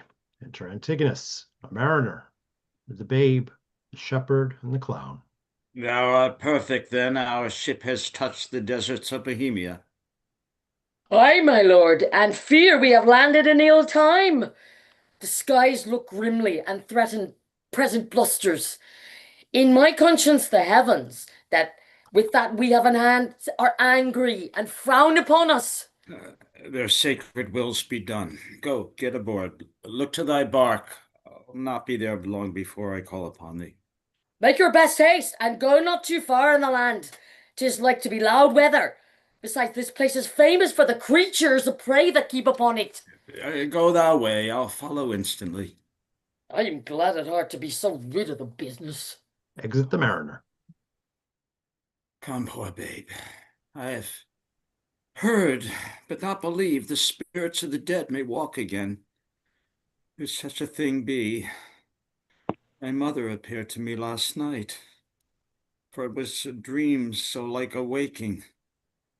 To me comes a creature, sometimes her head on one side, some another. I never saw a vessel of like sorrow, so filled and so becoming. In pure white robes, like very sanctity, she did approach my cabin where I lay. Thrice bowed before me, and gasping to begin some speech, her eyes became two spouts. The fury spent anon did this break from her. Good Antigonus, since fate against thy better disposition has made thy person for the thrower out of my poor babe, according to thine oath, places remote enough are in Bohemia. There weep, and leave it crying, and for the babe is counted loss forever. Perdita, I prithee call it. For this ungentle business put on thee, my lord, thou shalt never see thy wife Paulina more.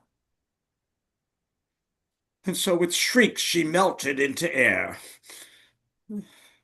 Affrighted much, I did in time collect myself, and thought this was so, and no slumber. Dreams are toys, yet for this once she surreptitiously I will be squared by this. I do believe her mind has suffered death, and that Apollo would, this being indeed the issue of King Polixenes, it should here be laid, either for life or death, upon the earth of its right father. Blossom, speed thee well. There lie, and there thy character, there these which may, if fortune please, both breed thy pretty, still rest thine. The storm begins. Poor wretch, that for thy mother's fault art thou exposed to loss, and what may follow, weep I cannot, for but my heart bleeds, and most accursed am I to be by oath enjoined to this. Farewell. Oh, the day frowns more and more. Thou art like to have a lullaby too rough. I never saw the heavens seem so dim. By day a savage clamor. Well, may I get aboard? This is the chase. I am gone forever. Exit, pursued by a bear. By a bear. Leaving the shepherd. I would there were no age between 10 and 23, or that youth would sleep out the rest, for there is nothing in the between but getting wenches with child, wronging the ancientry, stealing, fighting, hark you now, would any but these boiled brains of 19 and 22 hunt this weather? They have scared away 2 of my best sheep, which I fear the wolf will sooner find than the master. If if anywhere I have them, 'tis by the seaside, browsing of ivy. Good luck and be thy will. What have we here? Mercy on us, a bairn, a very pretty bairn. A boy or a child, I wonder. A pretty one, a very pretty one. Sure, some scape. Though I am not bookish, yet I can read waiting gentlewoman in the scape. Ah, excuse me. Ah, sorry. This has been some stair work, some trunk work, some behind door work. They were warmer that got this than the poor thing is here. I'll take it up for pity. Yet I'll tarry till my son come. He hallowed, but even now. Whoa, ho, ho! Enter the clown. Hello, hello. What, art so near? If thou'lt see a thing to talk on when thou art dead and rotten, come hither. What ailst thou, man? I have seen 2 such sights by sea and land, but I am not to say it is the sea, for it is now the sky betwixt the firmament and it. You cannot thrust a bodkin's point. Why, boy, how is it? I would you did but see how it chafes, how it rages, how it takes up the shore. But that is not the point. Oh, the most piteous cry of the poor soul sometimes to see him and not to see him. Now the ship boring the moon with her mainmast and anon swallowed with yest and forth as you'd thrust a cork into a hogshead. And then for the land service to see how the bear tore out his shoulder bone, how he cried to me for help and said his name was Antigonus, a noble man, but to make an end of the ship, to see how the sea flap dragoned it. But first, how the poor souls roared, and the sea mocked them, and how the poor gentleman roared, and the bear mocked him, both roaring louder than the sea or weather. Name a mercy, when was this, boy? No, no, I have not winked since I saw these sights. The men are not yet cold under water, nor the bear half dined on the gentleman. He's at it now. Would I had been by to have helped the old man. I would you had been by the ship's side to have helped her. There your charity would have lacked footing. Heavy matters, but look thee here, boy. Now bless thyself. Thou metst with things dying, I with things new born. Here's a sight for thee. Look thee, a bearing cloth for a squire's child. Look thee here, take up, boy, open it. So, let's see. It was told me I should be rich by the fairies. This is some changeling, open it. What's within, boy? You're a mad old man. If the sins your youth have forgiven you, you're well to live. Gold, all gold. This is fairy gold, boy, and will prove so. Up with it, keep it close. Home, home, the next way. We are lucky, boy, and to be so still requires nothing but secrecy. Let my sheep go. Come, good boy, the next way home. Go you the next way with your findings. I'll go to see if the bear be gone from the gentleman, and how much he hath eaten. They are never cursed, but when they are hungry, if there be any of him left, I'll bury it. That's a good deed. If thou mayst discern by that what which is left of him what he is, fetch me to the right of him, to the sight of him. Marry, I will, and you'll help to put him in the ground. 'Tis a lucky day, boy, and will do good deeds on't. They exit, and with the end of Act 3, we will take a 5-minute intermission. Oh, there's Paul, who can say the same Yep. thing. Yeah, 5-minute intermission. Great job, guys. I'm enjoying hearing it. So thank you. Thank you all so much. So yeah, this is really really going great. So I just want to take a little time to talk about that we're getting near the end of our 26th season of Instant Shakespeare here, and we just have a few more readings left. Next Saturday, we have an in-person reading of Timon of Athens at the Columbus Library that I'll be play mastering. And we also, on this Thursday at 7:30, we have a Zoom sort of exploring the idea of Shakespeare for everyone, this central concept behind Instant Shakespeare. And so it's we want to just have um, because it's important to have fun with it. Anything else anybody wants to talk about? Or Well, I wish I could be there, but I got my tap dance class, as I told you. yeah, I saw that. Yeah. On Thursdays. Hmm.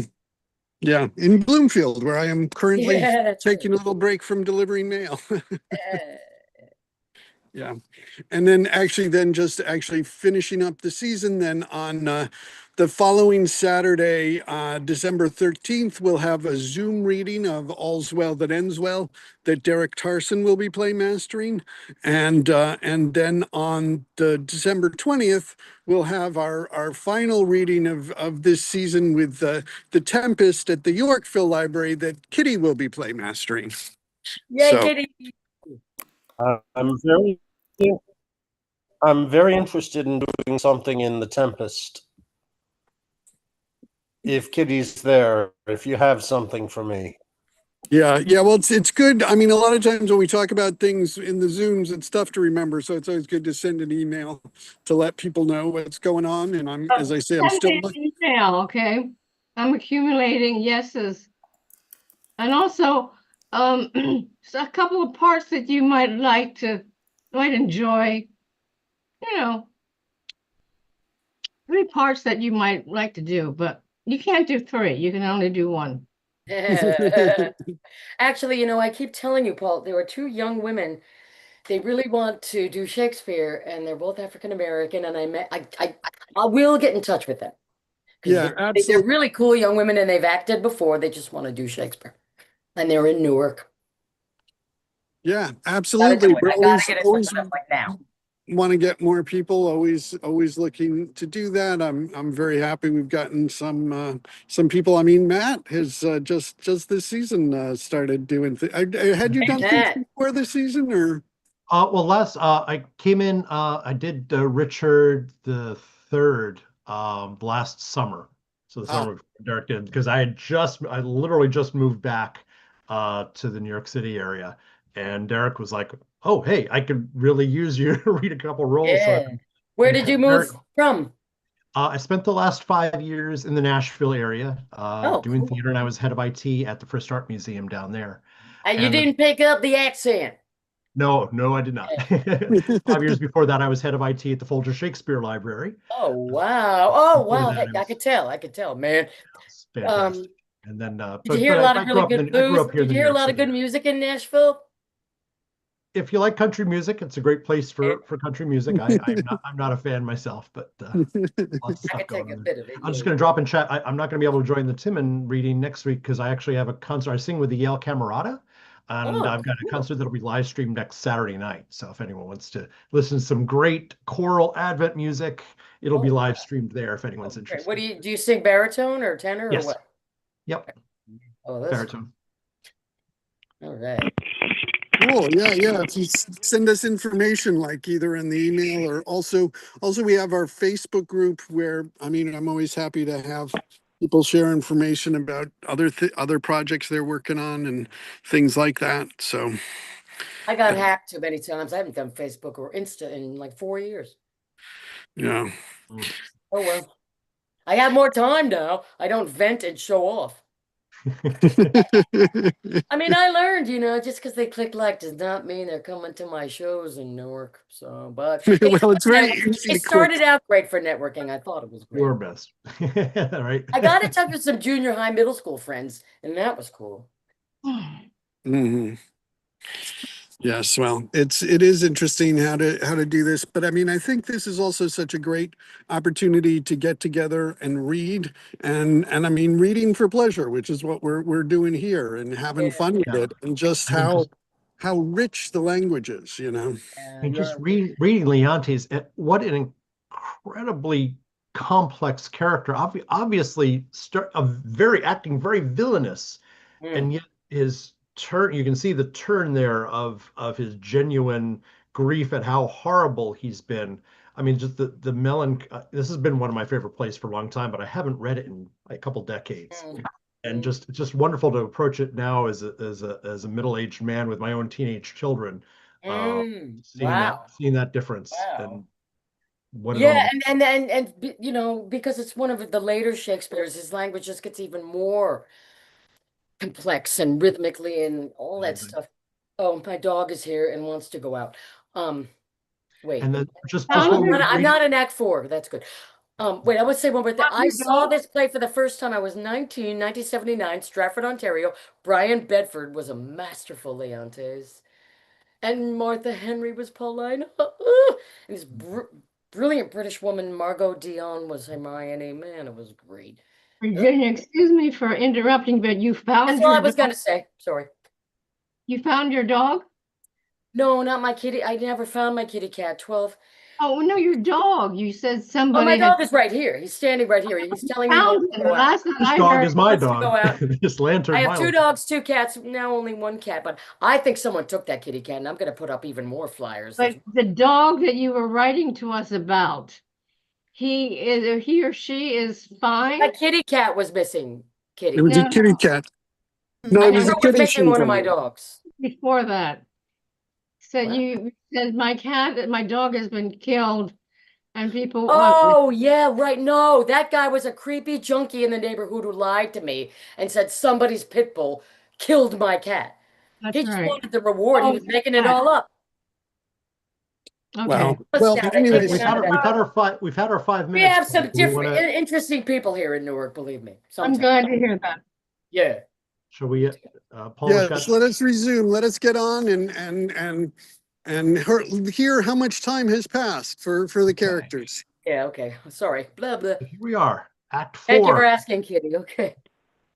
Act 4, Scene 1. Enter time as the chorus.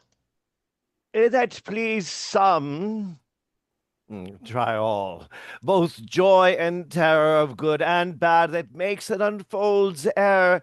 Now take upon me in the name of time to use my wings. Impute it not a crime to me, or my swift passage that I slide o'er 16 years and leave the growth untried of what wide gap, since it is in my power to o'erthrow law, and in one self-born hour to plant an o'erwhelmed custom. Let me pass, the same I am ere ancient order was, or what is now received. I witness to the times that brought them in, so shall I do to the precious things now reigning, and make stale the glistening of this present, as my tale now seems to it. Your patience, this allowing, I turn my glass and gives my scene such growing as you had slept between. Leontes, leaving the effects of this fond jealousy, so grieving that he shuts himself. Imagine me, great spectators, that I now may be in fair Bohemia, and remember well I mentioned a son of the king's, which Florizel I now name to you, and with speed so pace to speak of Perdita, and now grown in grace equal with wondering. What of her ensues? I list not prophecy, but let time news be known when 'tis brought forth. The shepherd's daughter, and to her adheres, which follows after, is the argument of time. Of this allow, if ever you have spent time worse ere now. If never, yet that time himself doth say, we wish earnestly you never may. And he exits. Act 4, Scene 2. Enter Polixenes and Camillo. I pray thee, good Camillo, be no more importunate. 'Tis a sickness denying thee anything, a death to grant this.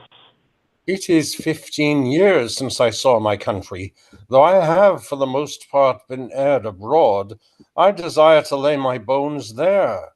Besides, the penitent king my master hath sent for me, to whose feeling sorrows I might be some allay, or I o'erween to think so, which is another spur to my departure. As thou lovest me, Camillo, wipe not out the rest of thy services by leaving me now. The need I have of thee, thine own goodness hath made.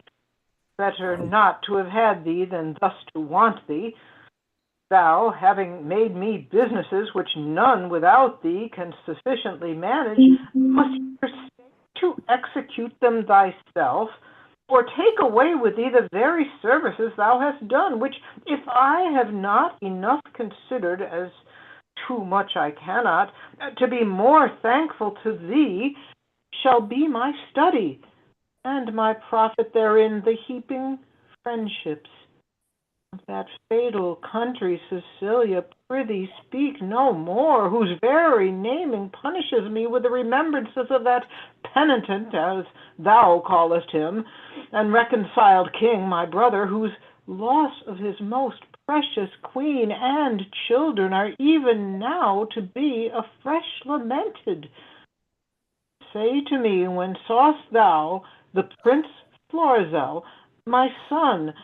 Kings are no less unhappy, their issues not being gracious, than they are in losing them when they have approved their virtues. Sir, it is 3 days since I saw the prince. What his happier affairs may be are to me unknown, but I have missingly noted he is of late much retired from court, and is less frequent to his princely exercises than formerly he hath appeared.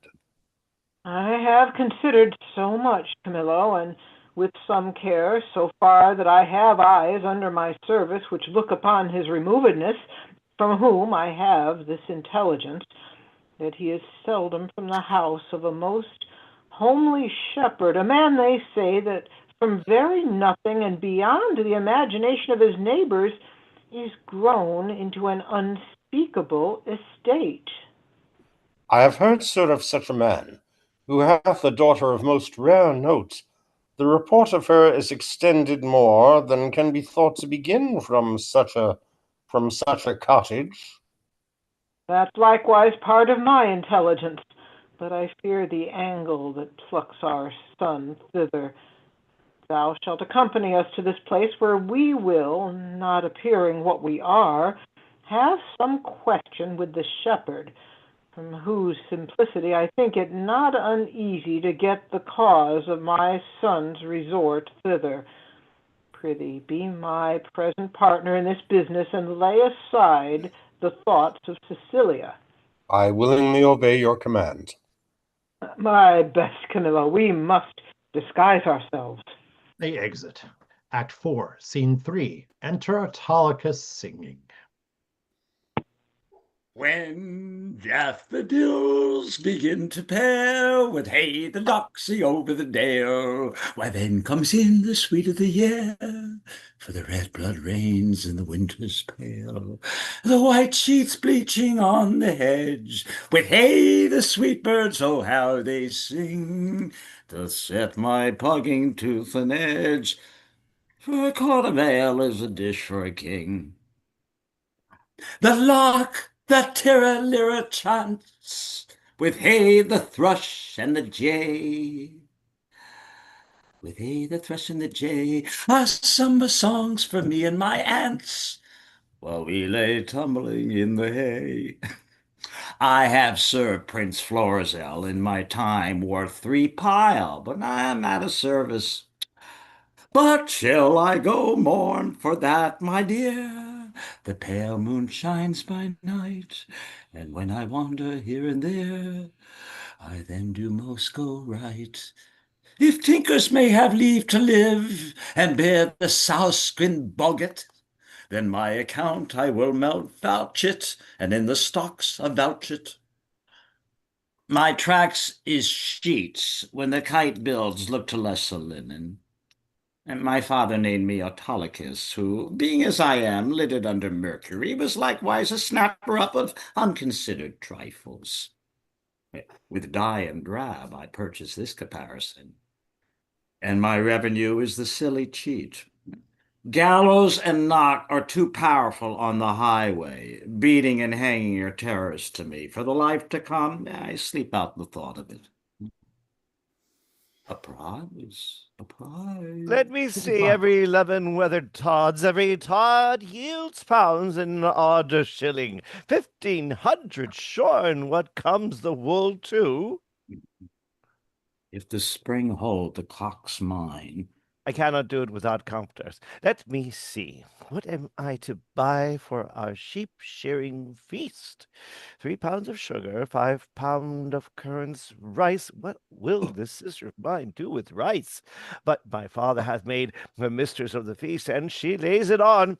She hath made me 24 nosegays for the shears, 3-man, song-man, all, and very good ones. But they are most of them means and bases, but one Puritan amongst them, and he sings psalms to hornpipes. I must have saffron to color the warden pies. Mace states none. That's out of my note. Nutmeg 7, a race or 2 of ginger, but that I may beg. 4 pound of Perwins, and as many of raisins of the sun. Oh, that ever I was born! In the name of me. Oh, help me, pluck but off these rags, and then death, death! Alack, poor soul, thou hast need of more rags to lay on thee rather than have these off. Oh, sir, the loathsomeness of them offend me more than the stripes I have received, which are mighty ones in millions. Alas, poor man, 1 million of beating may come to a greater matter. I am robbed, sir, and beaten, my money and apparel taken from me, and these detestable things put on me. What, by a horseman or a footman? A footman, sweet sir, a footman. Indeed, he should be a footman by the garments he has left with thee. If this be a horseman's coat, it has seen very hot service. Lend me thy hand. I'll help thee. Come, lend me thy hand. Oh, good sir, tenderly, oh. Alas, poor soul. Oh, good sir, softly, good sir. I fear, sir, my shoulder blade is out. How now? Canst stand? Softly, dear sir, good sir, softly. You have done me a charitable office. Dost lack any money? I have a little money for thee. No, sweet sir. No, I beseech you, sir. I have a kinsman not past 3/4 of a mile hence, and to whom I was going. I shall there have money and anything I want. Offer me money? No money, I pray you. That kills my heart. What manner of fellow has he that robbed you? A fellow, sir, that I have known to go about with my troll dames. I knew him once as a servant of the prince. I cannot tell, good sir, for which of his virtues it was, but he was certainly whipped out of the court. His vices would you say, there's no virtue whipped out of the court. They cherish to make it stay there, and yet it will no more but abide. Oh, vices, I would say, sir. I know this man well. He has been since an ape-bearer, then a process server, a bailiff. Then he accomplished a motion of the prodigal son and married a tinker's wife. within a mile where my land and living lies, and having flown over many knavish professions, he settled on only in rogue. Some call him Autolycus. Out upon him! Prig for my life, prig! He haunts wakes, ferries, and bear baitings. Oh, very true, sir. He, that's the rogue that put me into this apparel. Not a more cowardly rogue in all of Bohemia. If you had but looked big and spit at him, he'd have run. Oh, I must confess to you, sir, I am no fighter. I am false of heart that way, and that he knew. I warned him. How do you know? How do you now, actually? Sweet sir, I'm much better than I was. I can stand, I can walk. I will even take leave of you and pace softly towards my kinsman. Shall I bring thee on the way? Oh, no, oh, good farewell, sir. No, sweet sir. Then fare thee well. I must go buy spices for our sheep shearing. Exits. Prosper you, sweet sir. Your purse is not enough to purchase your spice. I'll be with you at a sheep shearing too, if I make not this cheat bring out another, and the sheep shearers prove sheep, let me enrolled and my name put in the book of virtue. Jog on in the pathway, and merrily ent the stile, a merry heart goes all the way, your sad tires in a mile. He exits. Scene 5. Enter Florizel, Perdita, Shepherd, Clown, Polixenes, Camillo, Mopsa, Dorcas, servants, and Autolycus. These, your unusual weeds, to each part of you does give a life. No shepherdess, but Flora, peering in April's front. This your sheep shearing is a meeting of the petty gods, and you the queen aunt. Sir, my gracious lord, to chide at your extremes not becomes me. Oh, pardon that I name them. Your high self, the gracious mark of the land, you have obscured with the swain's wearing, and me, poor lily maid, most goddess-like pranked up. But that our feasts and every mess have folly, and the feeders digest with the custom, I should blush to see you so attired. Sworn, I think, to show myself a glass. I bless the time when my good falcon made her flight across thy father's ground. Now Jove afford you cause. To me the difference forges dread. Your greatness has not been used to fear. Even now I tremble to think your father by some accident should pass this way as you did. Oh, the fates, how would he look to see his work so noble, vilely bound up? What would he say? Or how should I, in these my borrowed flaunts, behold the sternness of his presence? Apprehend nothing but jollity. The goddess themselves, humbling their deities to love, have taken the shapes of beasts upon them. Jupiter became a bull and bellowed, the green Neptune a ram and bleated, and the fire-robed god golden Apollo. A poor humble swain, as I seem now, their transformations were never for a piece of beauty rarer, nor in a way so chaste, since my desires were not before mine honor, nor my lusts burn hotter than my faith. Oh, but sir, your resolution cannot hold, when 'tis opposed, as it must be, by the power of the king. One of these two must be necessities, which then will speak that you must change this purpose, or I my life. Thou, dearest Perdita, with these forced thoughts, I prithee darken not the mirth, o' the feast, or I'll be thine, my fair, or not my father's. For I cannot be mine own, nor anything to say to any, if I be not thine. To this I am most constant, though destiny say no. Be merry, gentle, strangle such thoughts as these with anything that ye behold the while. Your guests are coming. Lift up your countenance, as it were the day of celebration of that nuptial, which we two have sworn shall come. O Lady Fortune, stand you auspicious. See, your guests approach. Address yourself to entertain them sprightly, and let's be red with mirth.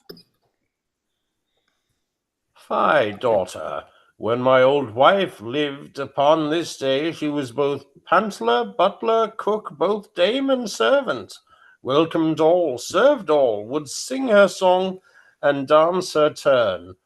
Now here at upper end of the table, now in the middle, on his shoulder and his, her face afire with labour, and the thing she took to quench it, she would to each one sip. You are retired as if you were a feasted one, and not the hostess of the meeting. Pray you bid these unknown friends to's welcome. For it is a way to make us better friends, more known. Come quench your blushes, and present yourself that which you are, mistress of the feast. Come on, and bid us welcome to your sheep shearing, as your good flock shall prosper. Sir, welcome. It is my father's will that I should take on me the hostessship of the day. You're welcome, sir. Give me those flowers there, Dorcas. Reverend sirs, for you there's rosemary and rue. These keep seeming and savor all the winter long. Grace and remembrance be to you both, and welcome to our shearing. Shepherdess, a fair one are you. Well, you fit our ages with flowers of winter. Sir, the year growing ancient, not yet on summer's death, nor on the birth of trembling winter, the fairest flowers of the season are our carnations and streaked gillivores, which some call nature's bastards. Of that kind are rustic gardens barren, and I care not to get slips of them. Wherefore, gentle maiden, do you neglect them? For I have heard it said, there is an art which in their piedness shares with great creating nature. Say there be, yet nature is made better by no mean, but nature makes that mean. So over that art which you say adds to nature is an art that nature makes. You see, sweet maid, we marry a gentler scion to the wildest stock, and make conceive a bark of baser kind by bud of nobler race. This is an art which does mend nature, change it rather, but the art itself is nature. So it is.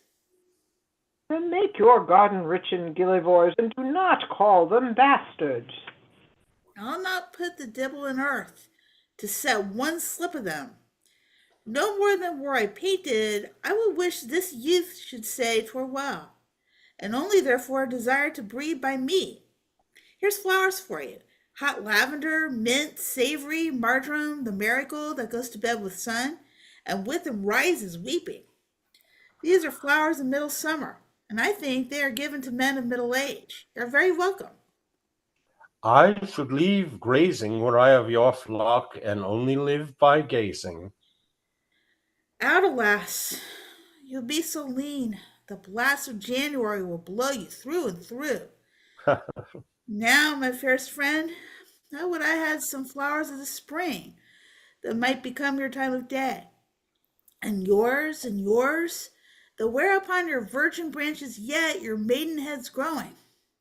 O Proserpina, for the flowers now that frighted thou let's fall from Dis's wagon, daffodils that come before the swallow dares, and take the winds of March with beauty, violets, dim but sweeter than the lids of Juno's eyes or Cytherea's breath, pale primroses that die unmarried, ere they can behold bright Phoebus in his strength, a malady most incident to maids, bold oxlips and the crown imperial, lilies of all kinds, the fleur-de-lis being one.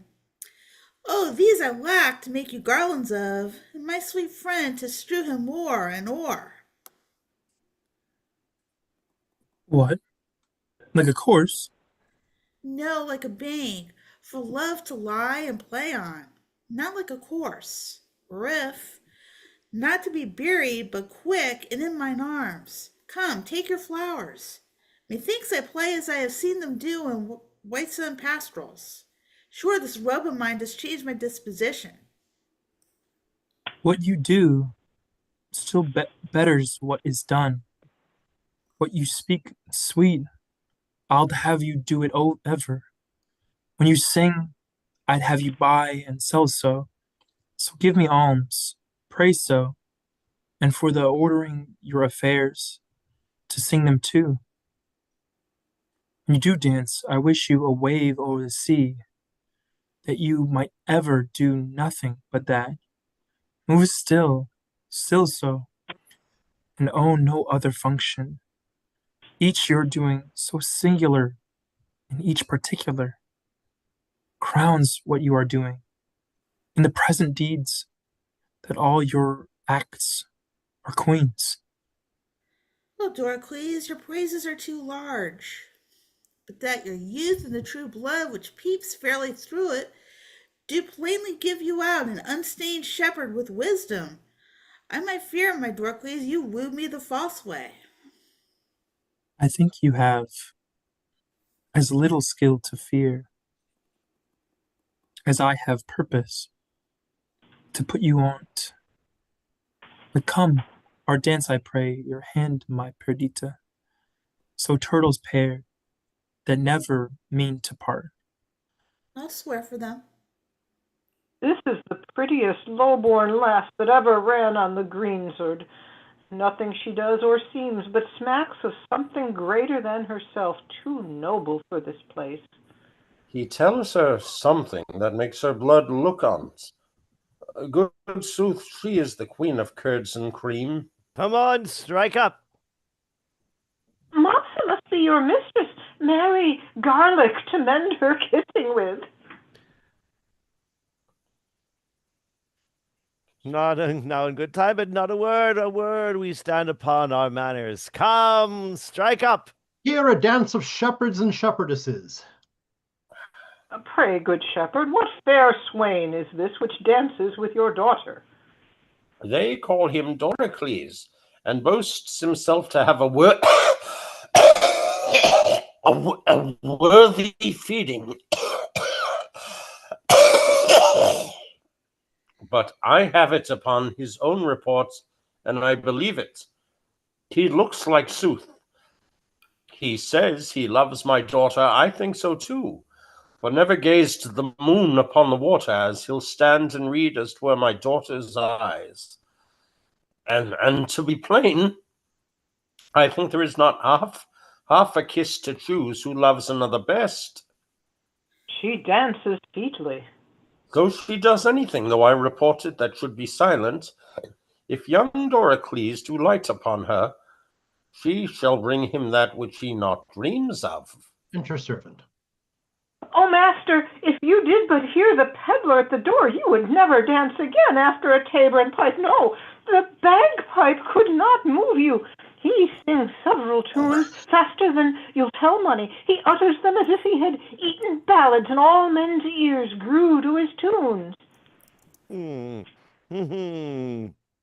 Oh, he could never come better. He shall come in. I love a ballad, but even too well, if it be doleful matter, Mary set down, or a very pleasant thing indeed, a song lamentably. He hath songs for man or woman, of all sizes. No milliner can so fit his customers with gloves. He has the prettiest love songs for maids, so without bawdry, which is strange, with such delicate burthens of dildos and fadings, jumper and thumper, and where some stretch-mouthed rascal would, as it were, mean mischief and break a foul gap into the matter, he makes the maids to answer, "Whoop, do me no harm, good man," puts him off, slights him with, "Whoop, do me no harm, good man." This is a brave fellow. Believe me, thou talks of an admirable conceited fellow. Has he any unbraided wares? Oh, he hath ribbons of all the colors of the rainbow, point more than all the lawyers in Bohemia, can learnedly handle, though they come to him by the gross. Inkles, caddises, cambrics, lawns, why, he sings them o'er as they were gods or goddesses. You would think a smock were a she-angel, he so chants to the sleeve hand and the work about the square on it. Prithee, bring him in and let him approach singing. Forewarn him that he use no scurrilous words in his tunes.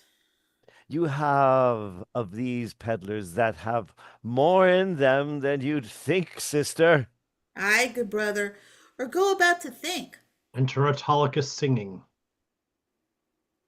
Lawn as white as driven snow, cypress black as e'er was crow, gloves as sweet as damask roses, mask for faces and for noses, bugle bracelet, necklace chamber, perfume for a lady's chamber, golden quaffs and stomachers, for my lads to give their dares, pins and poking sticks of steel, what maids lack from head to heel. Come, buy of me, come, come buy, buy lads, or else your lasses cry, come buy.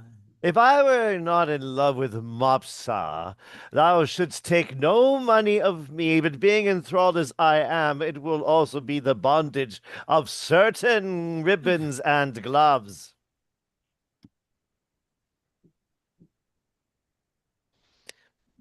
And who might Mopsa be? Where's my Mopsa? Kitty,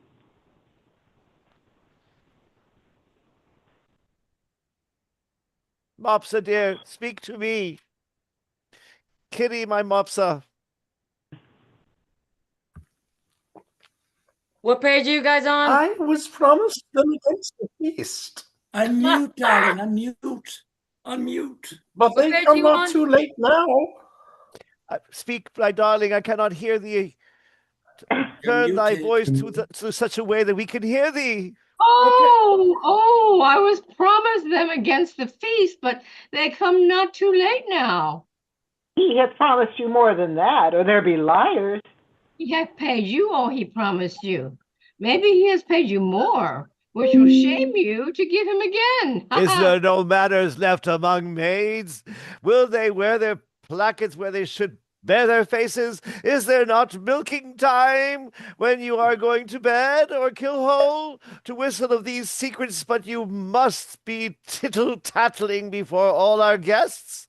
'Tis well they are whispering, clamor your tongues, and not a word more. I have done. Come, you promised me a tawdry lace and a pair of sweet gloves. I have not told thee I was cozened by the way, and lost all my money. Oh, indeed, sir. These our cousiners are abroad, therefore it behooves men to be wary. Fear not thou, man. Thou shalt lose nothing here.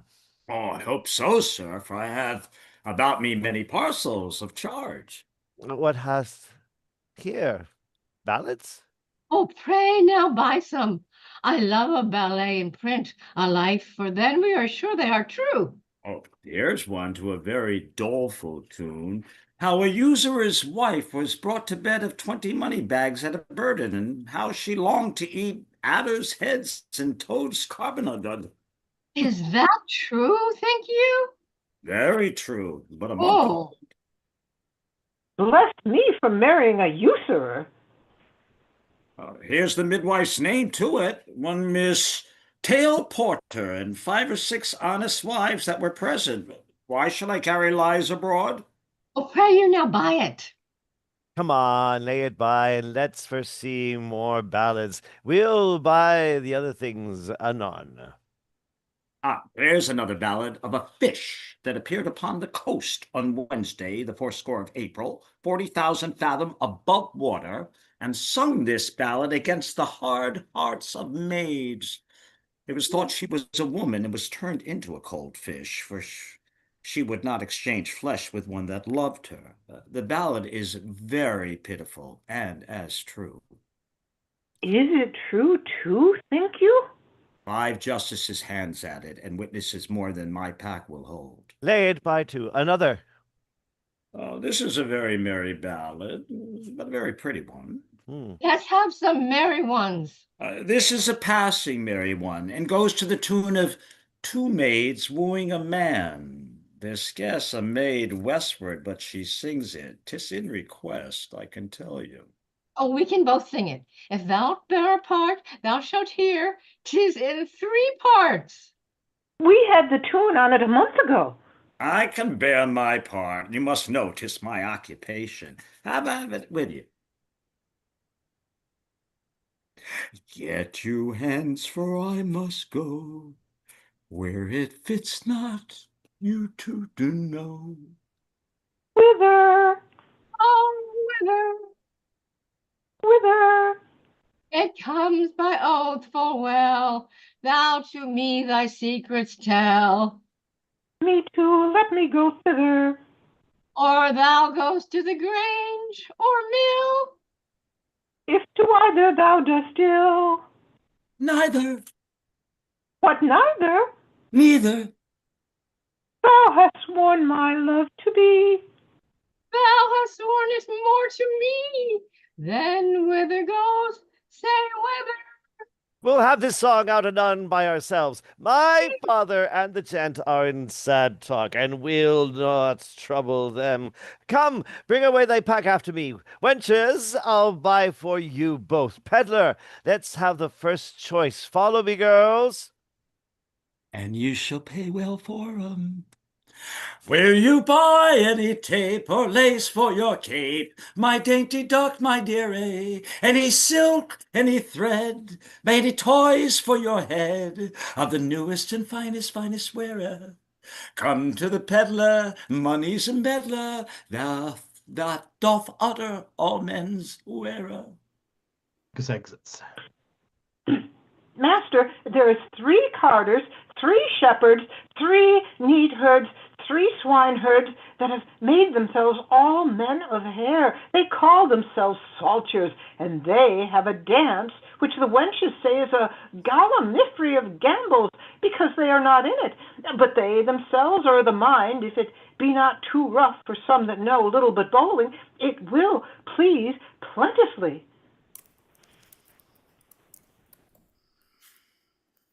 Shepherd. Where are you, Shepherd?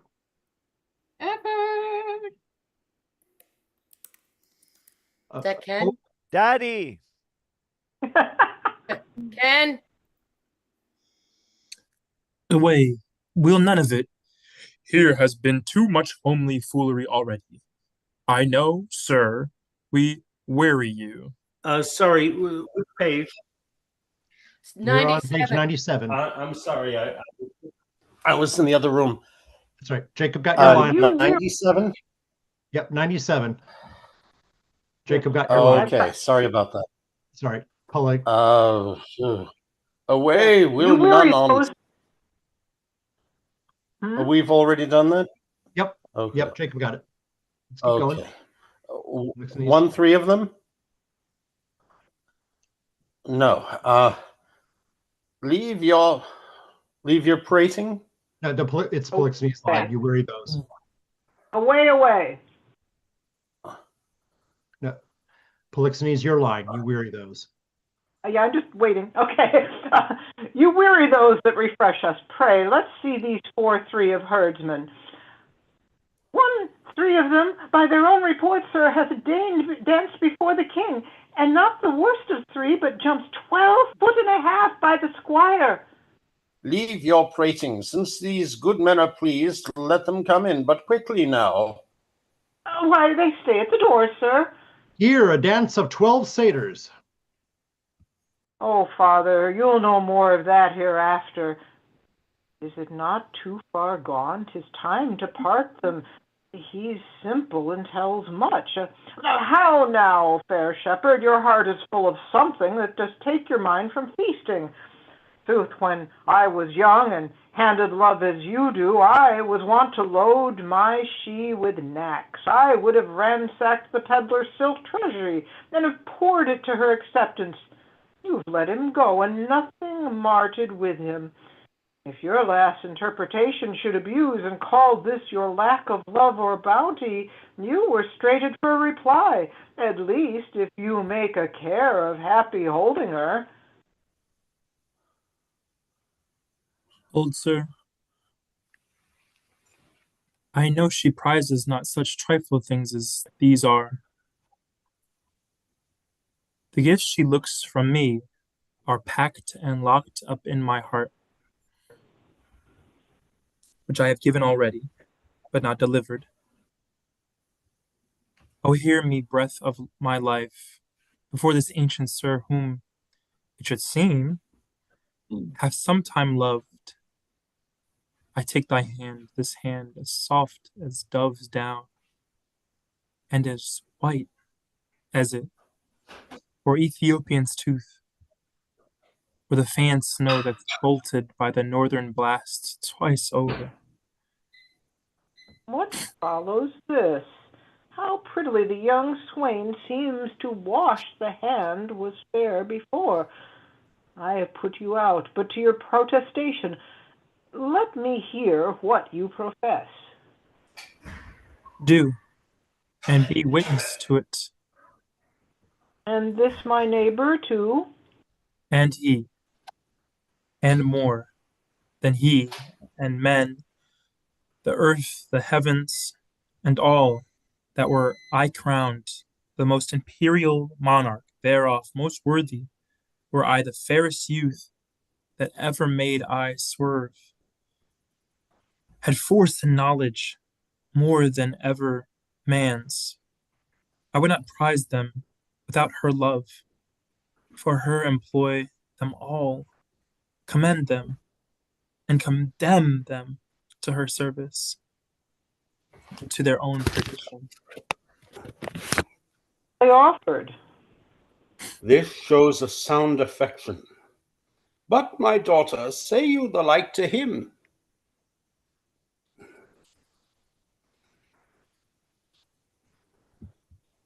I cannot speak Perdita. so well, nothing so well, nor no, nor mean better by the pattern of mine own thoughts.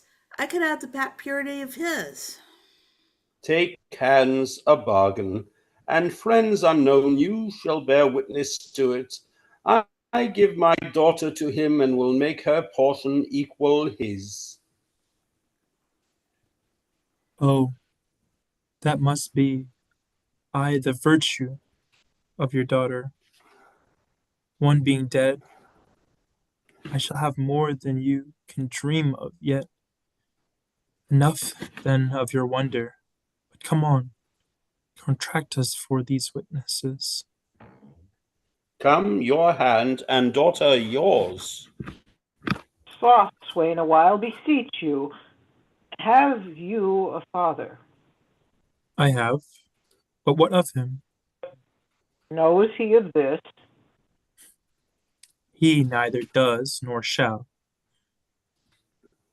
Methinks a father is at the nuptial of his son a guest that best comes to the table.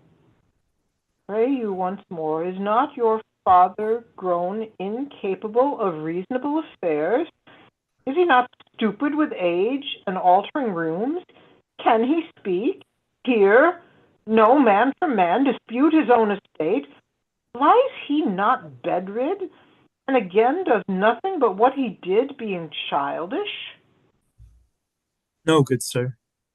He has his health and ample strength indeed, than most have of his age. By my white beard, you offered him, if this be so, a wrong, something unfilial. Reason, my son, should choose himself a wife, but as good reason the father, all whose joy is nothing else but fair posterity, should hold some counsel in such a business.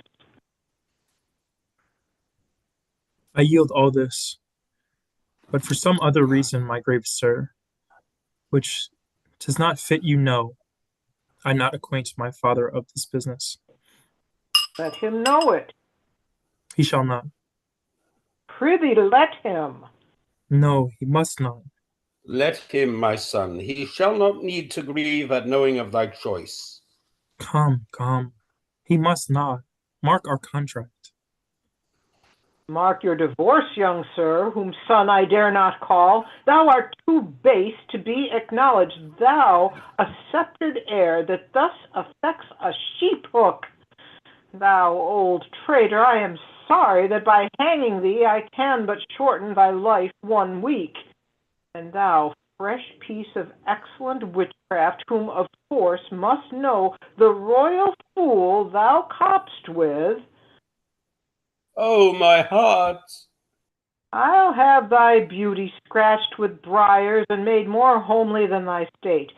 For thee, fond boy, if I may ever know thou dost but sigh that thou no more shalt see this knack, as never I mean thou shalt, we'll bar thee from succession, not hold thee of our blood, no, not our kin, far than Deucalion off.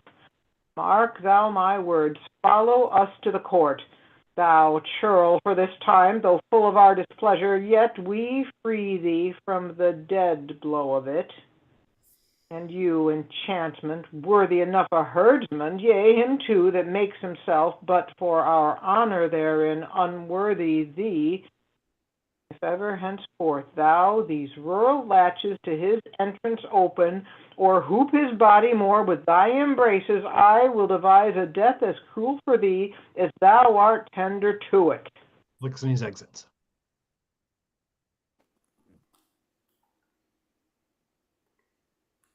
Perdita.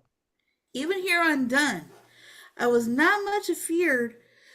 For once or twice I was about to speak and tell him plainly the selfsame sun that shines upon his court hides not his visage from our cottage, but looks on alike. Will it please you, sir, be gone? I told you what would come of this.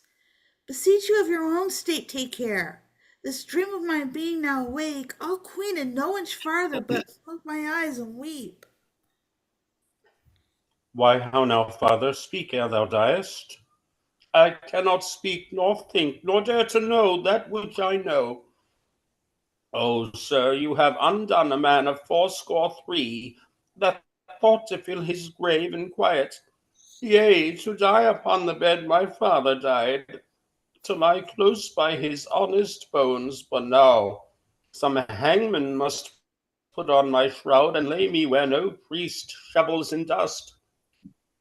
O cursed wretch, that knewest that this was the prince, and wouldst adventure to mingle faith with him, undone, undone! If I might die within this hour, I've lived to die when I desire. Leopard exits. Why look you so upon me?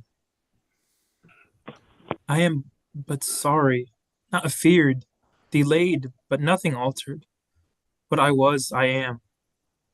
More straining on, for plucking back, not following my leash unwillingly.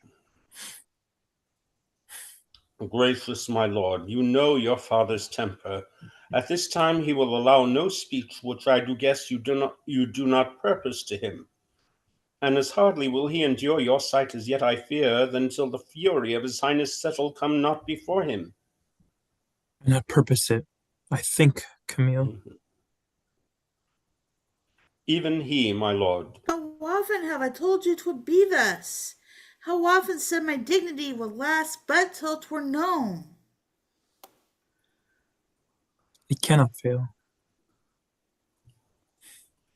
But by the violation of my faith, and then let nature crush the sides or the earth together, and mar the seeds within it.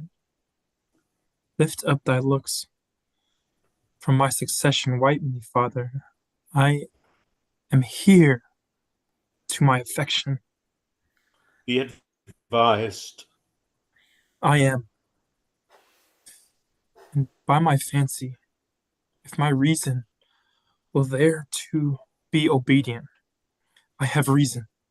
If not, my senses better pleased with madness, do bid it welcome. This is desperate, sir. So call it. But it does fulfill my vow. I needs must think it honesty. Camillo, not for Bohemia, nor the pomp that may be threatened, gleaned. For all the sun sees, or the close earth wombs, or the profound seas hides in unknown fandoms, will I break my oath to this my fair beloved. Therefore I pray you, as you have ever been my father, honored friend, when he shall miss me, as in faith I mean not to see him any more, cast your good counsels upon his passion. Let myself and fortune tug for the time to come. This you may know, and so deliver. I am put to sea with her, who here I cannot hold on shore, and most opportune to her need. I have a vessel rides fast by, but not prepared for this design. What course I mean to hold shall nothing befit your knowledge, nor concern me the reporting. Oh, my lord, I would your spirit were easier for advice or stronger for your need. Hark, Perdita, I'll hear you by and by. He's irremovable, resolved for flight. Now were I happy if his going I could frame to serve my turn. Save him from danger, do him love and honor, purchase the sight again of dear Cecilia, and that unhappy king, my master, whom I so much thirst to see. Now, good Camillo, I am so fraught with curious business that I leave out ceremony. Sir, I think you have heard of my poor services, of the love that I have borne your father. Very nobly have you deserved. It is my father's music to speak your deeds, not little of his care to have them recompensed as thought on. Well, my lord, if you may please to think I love the king, and through him what's nearest to him, which is your gracious self, embrace but my direction. If your more ponderous and settled project may suffer alteration, on mine honor I'll point you where you shall have such receiving as shall become your highness, where you may enjoy your mistress, from the whom I see there's no disjunction to be made, but by as heavens forfend your ruin. Marry her, and with my best endeavours in your absence, your discontenting father strive to qualify and bring him up to liking. How, Camillo, may this, almost a miracle, be done, that I may call thee something more than man, and after that trust to thee. Have you thought on a place whereto you'll go? Not any yet, but as the unthought on accident is guilty to what we widely do, so we profess ourselves to be the slaves of chance and flies of every wind that blows. Then list to me. This follows if you will not change your purpose, but undergo this flight, make for Sicilia, and there present yourself and your fair princess, for so I see she must be, for Leontes. She shall be habited as it becomes the partner of your bed. Methinks I see Leontes opening his free arms and weeping his welcomes forth. Asks thee their son forgiveness, as 'twere the father's person, kisses the hands of your flesh princess, o'er and o'er divides him twixt his unkindness and his kindness.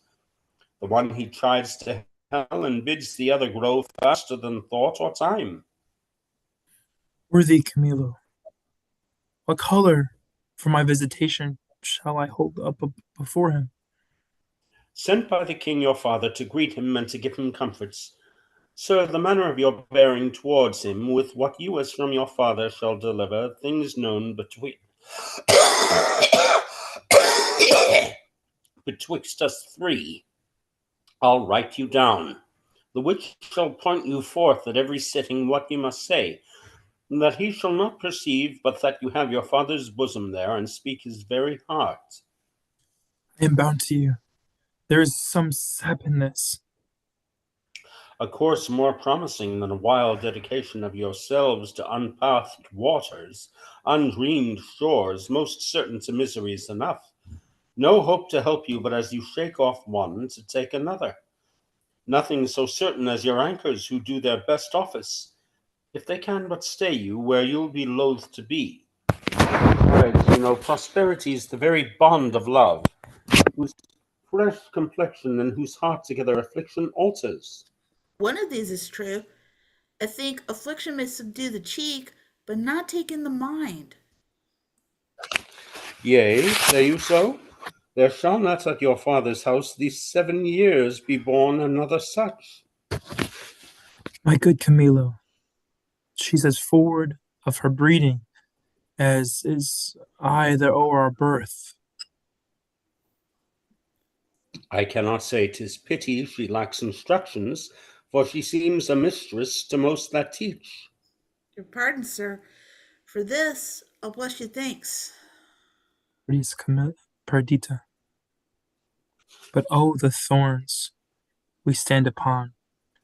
Camilo, preserver of my father, now of me, the medicine of our house, how shall we do? We are not furnished like Bohemia's son, nor shall appear in Sicilia. My lord, fear none of this. I think you know my fortunes do all lie there. It shall be so my care to have you royally appointed as if the scene you play were mine. For instance, sir, that you may know you shall not want one word. Enter Autolycus.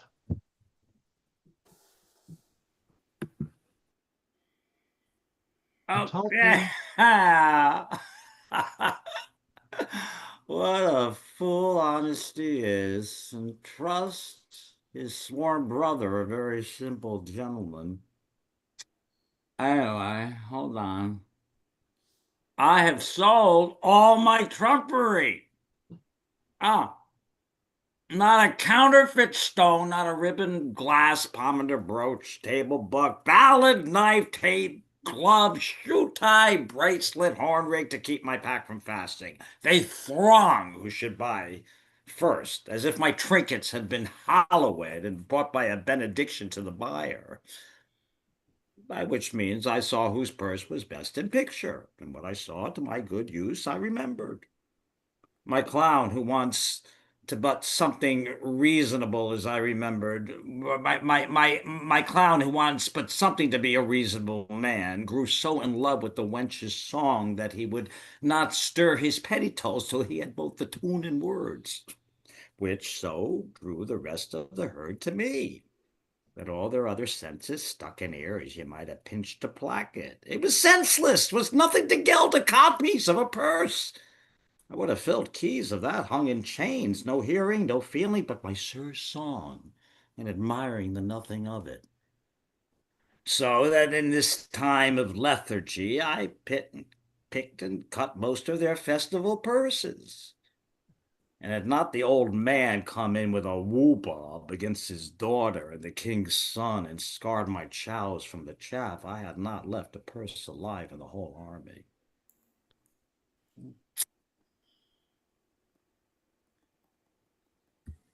Nay, but my letters by this means being there, so soon as you arrive, shall clear that doubt. And those that you'll procure from King Leontis? Shall satisfy your father. Happy be you.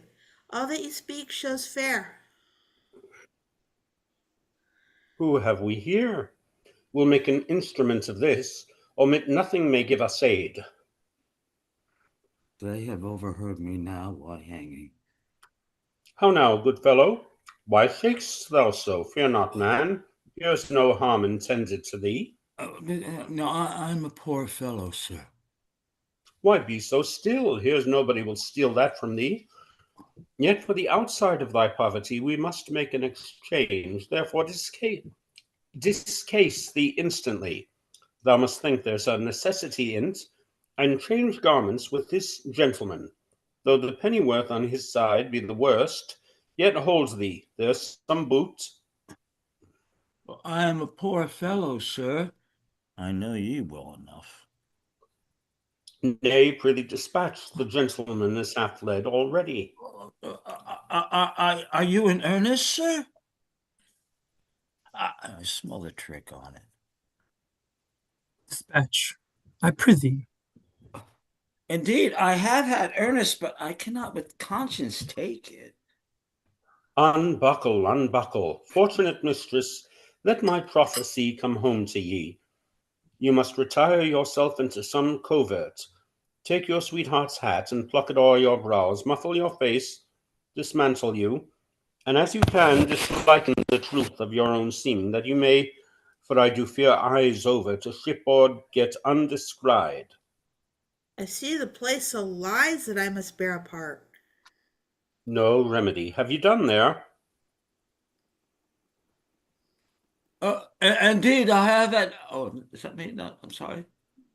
Should I now meet my father? He would not call me son. Nay, you shall have no hat. Come, lady, come. Farewell, my friend. Do so. Oh, Perdita, what have we twain forgot? Pray you a word. What I do next shall be to tell the king of this of this escape, and whither they are bound. Wherein my hope is, I shall so prevail to force him after, in whose company I shall review Cecilia, for whose sight I have a woman's longing. Fortune speed us, lest we set on, Camillo, to the seaside. The swifter speed, the better. They exit. I understand the business. I hear it. To have an open ear, a quick eye, and a nimble hand is necessary for a cut purse. A good nose is also requisite, too, to smell out work for the other senses. I see this as the time that the unjust man doth thrive. What an exchange has this been without boot? What a boot is here without this exchange, with this exchange? Sure the gods do this year connive to us, and we may do anything extempore. The prince himself is about a piece of iniquity, stealing away from his father with his clog at his heels. If I thought it were a piece of honesty to acquaint the king with all, I would not do it. I hold it to the more knavery to conceal it, and therefore I am constant in my profession. Enter clown and Aside, shepherd. aside, here is more matter for a hot brain. Every Land's End, every shop, church, session, hanging yields a careful man's work. See what a man you are now. There is no other way but to tell the king she's a changeling, and none of your flesh and blood. Nay, but hear me. Nay, but hear me. Go to, then. She being none of your flesh and blood has not offended the king, so your flesh and blood is not to be punished by him. Show those things you found about her, those secret things, all but what she has with her. This being done, let the law go whistle, I warrant you. I will tell the king all, every word, yea, and his son's pranks too, who, I may say, is no honest man, neither to his father nor to me, to go about to make me the king's brother-in-law. Indeed, brother-in-law was the farthest off you could have been to him, and then your blood had been the dearer by I know how much announce. Very wisely, puppies. Well, let us to the king. There is that in this father will make him scratch his beard. I know not what impediment this complaint may be to the flight of my master. Pray heartily be at palace. Though I am not naturally honest, I am So sometimes by chance, let me pocket up my peddler's excrement. How now, rustics, whither are you bound? To the palace, and it like your worship. Your affairs there. What? With whom? The condition of that father, the place of your dwelling, your names, your ages, of what having, breeding, and anything that is fitting to be known, discover. We are but plain fellows, sir. A lie? You are rough and hairy. Let me have no lying. It becomes none but tradesmen, and they often give us soldiers the lie. But we pay them for it with stamped coin, not stabbing steel. And therefore they do not give us the lie. Your worship had like to have given us one if you had not taken yourself with the manor. Are you a courtier, and it like you, sir? Whether it like me or no, I am a courtier. Seest thou not the air of the court? In these enfoldings? Hath not my gait in it the measure of the court? Receives not the nose court orders from me? Reflect I not on the baseness court contempt? Thinkest thou, for that I am insinuate as toes from thee thy business, I am therefore no courtier? I am courtier, cap a pie, and that one that will either push on or pluck back thy business there, whereupon I command thee to open thy affair. My business, sir, is to the king. What advocate hast thou to him? I know not, and it like you. Advocates the court word for a pheasant. Say you have none. None, sir. I have no pheasant, cock, nor hen. How blessed are we that are not simple men. Yet nature might have made me as these are, therefore I will not disdain. This cannot be but a great courtier. His garments are rich, but he wears them not handsomely. He seems to be the more noble in being fantastical. A great man, I'll warrant. I know by the picking on's teeth. That father there, what's in the father? Wherefore in the box? That box, what's in the box? There, sir, there lies such secrets in this fardel and box which none must know but the king, and which he shall know within this hour, if I may come to the speech of him. Age, thou hast lost thy labor. Why, sir? The king is not at the palace. No? He is gone aboard a ship, a new ship, to purge melancholy and air himself. For if thou beest capable of things serious, you thus must know the king is full of grief. So 'tis said, sir, about his son, that should have married a shepherd's daughter. If that shepherd be not in hand fast, let him fly. The curses he shall have, the tortures he shall feel, will break the back of man, the heart of monster. Think you so, sir? Oh, not he alone shall suffer what wit can make heavy and vengeance bitter, but those that are germane to him, though removed 50 times, shall all come under the hangman, which would be great pity, yet it is necessary.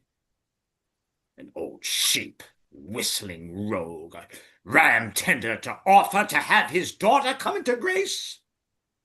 Some shall say he'll be stoned, but that death is too soft for him, say I.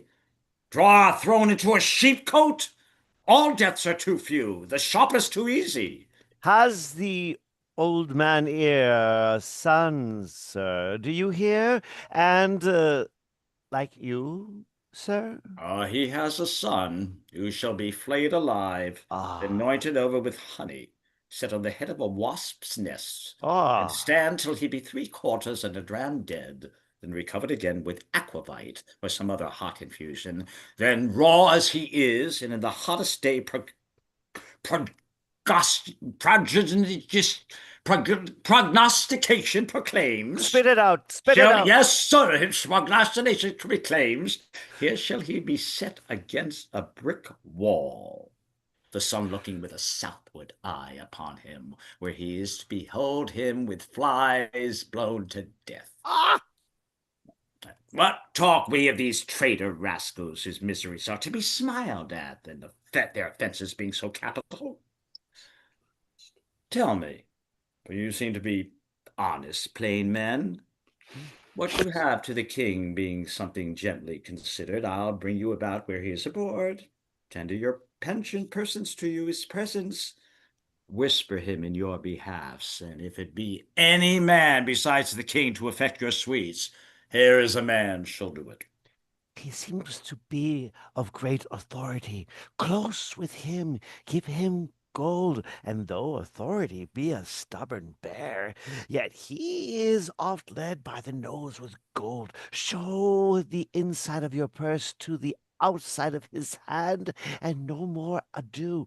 Remember, stoned and flayed alive. And it please you, sir, to undertake the business for Hmm. us. Here Yes. is that gold I have. Mhm. I'll make it as much more and leave this young man in pawn till I bring it you.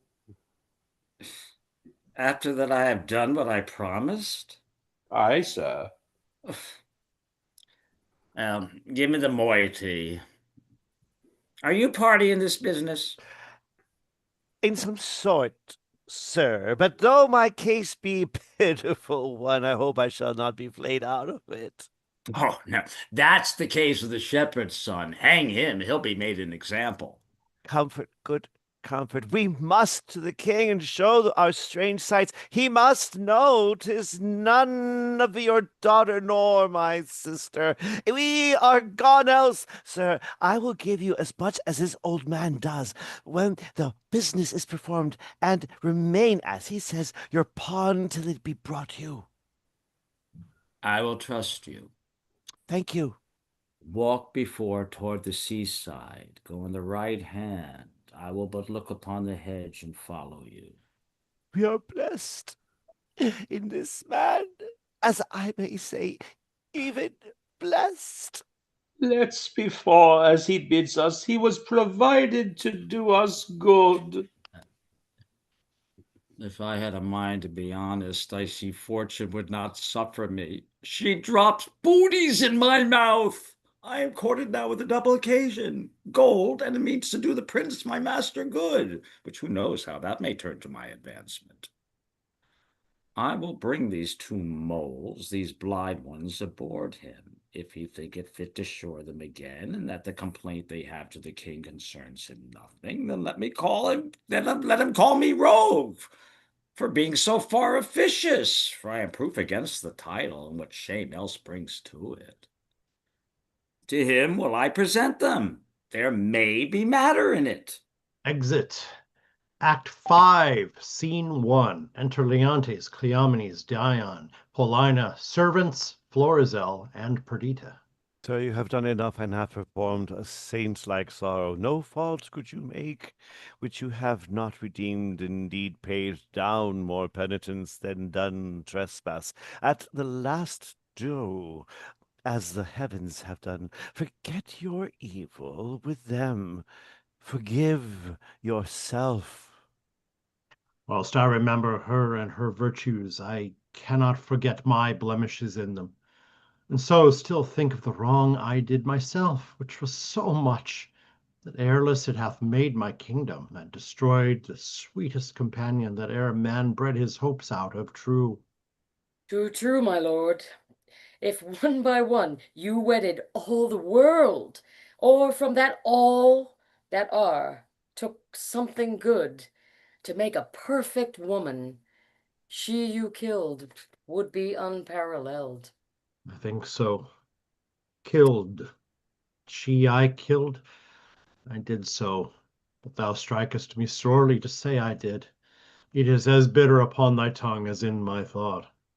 Now say so but seldom. Not at all, good lady. You might have spoken 1,000 things that would have done the time more benefit and graced your kindness better.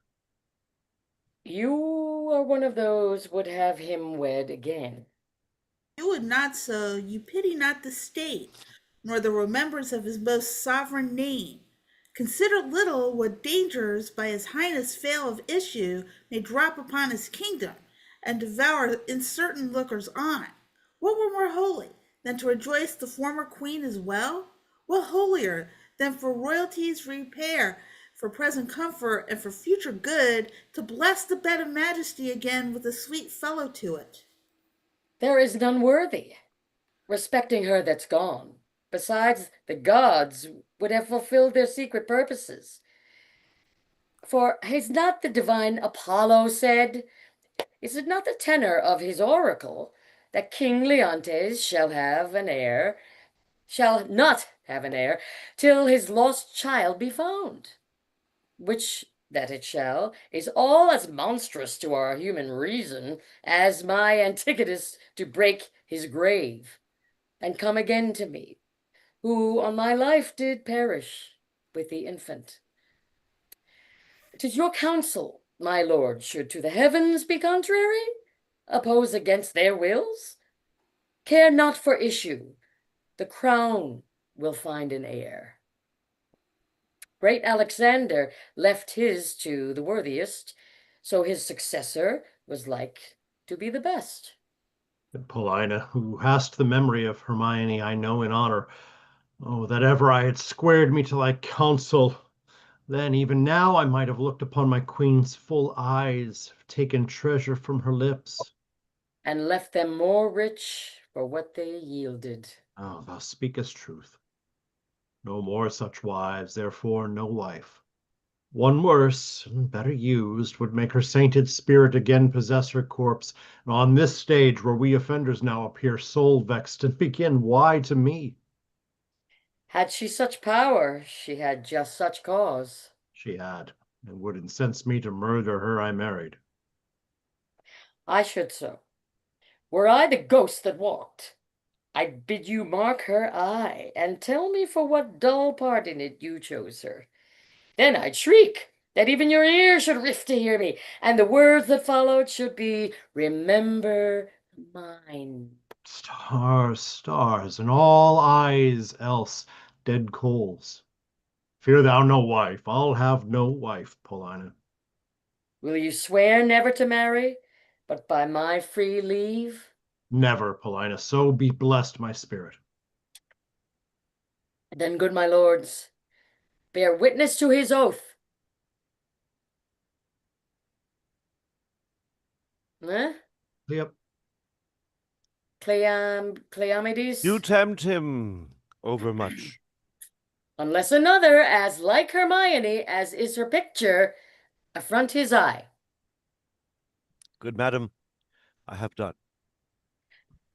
Yet if my lord will marry, if you will, sir, no remedy but you will, give me the office to choose you a queen. She shall not be so young as we, oh shoot. I was supposed to be doing this about like 16 years older, sorry. She shall not be so young as was your former, but she shall be such as walked your first queen's ghost. It should take joy to see her in your arms. True, Paulina, we shall not marry till thou bidst us. That shall be when your first queen's again in breath. Never till then. Enter servant.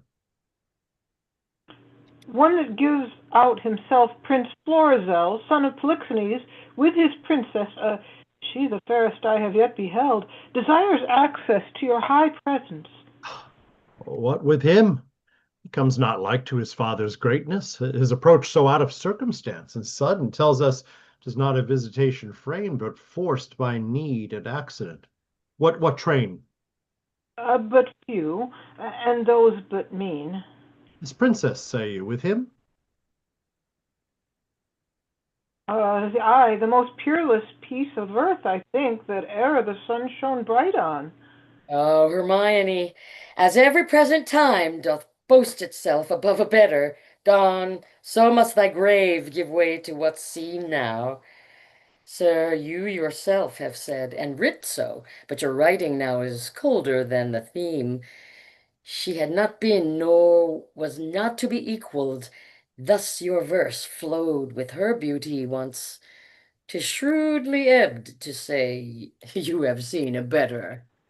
Pardon, madam, the one I have almost forgot. Your pardon. The other, when she had obtained your eye, will have your tongue too. This is a creature. Would she begin a sect? Might quench the zeal of all professors else, making proselytes of who she but bid follow. How? Not women? Women will love her that she is a woman, more worth than any man. Men, that she is the rarest of all women. Go, Cleomenes, yourself, assisted with your honored friends, bring them to our embracement. Still, 'tis strange he thus should steal upon us. Cleomenes exits. Had our prince, jewel of children, seen this hour, he had paired well with this lord.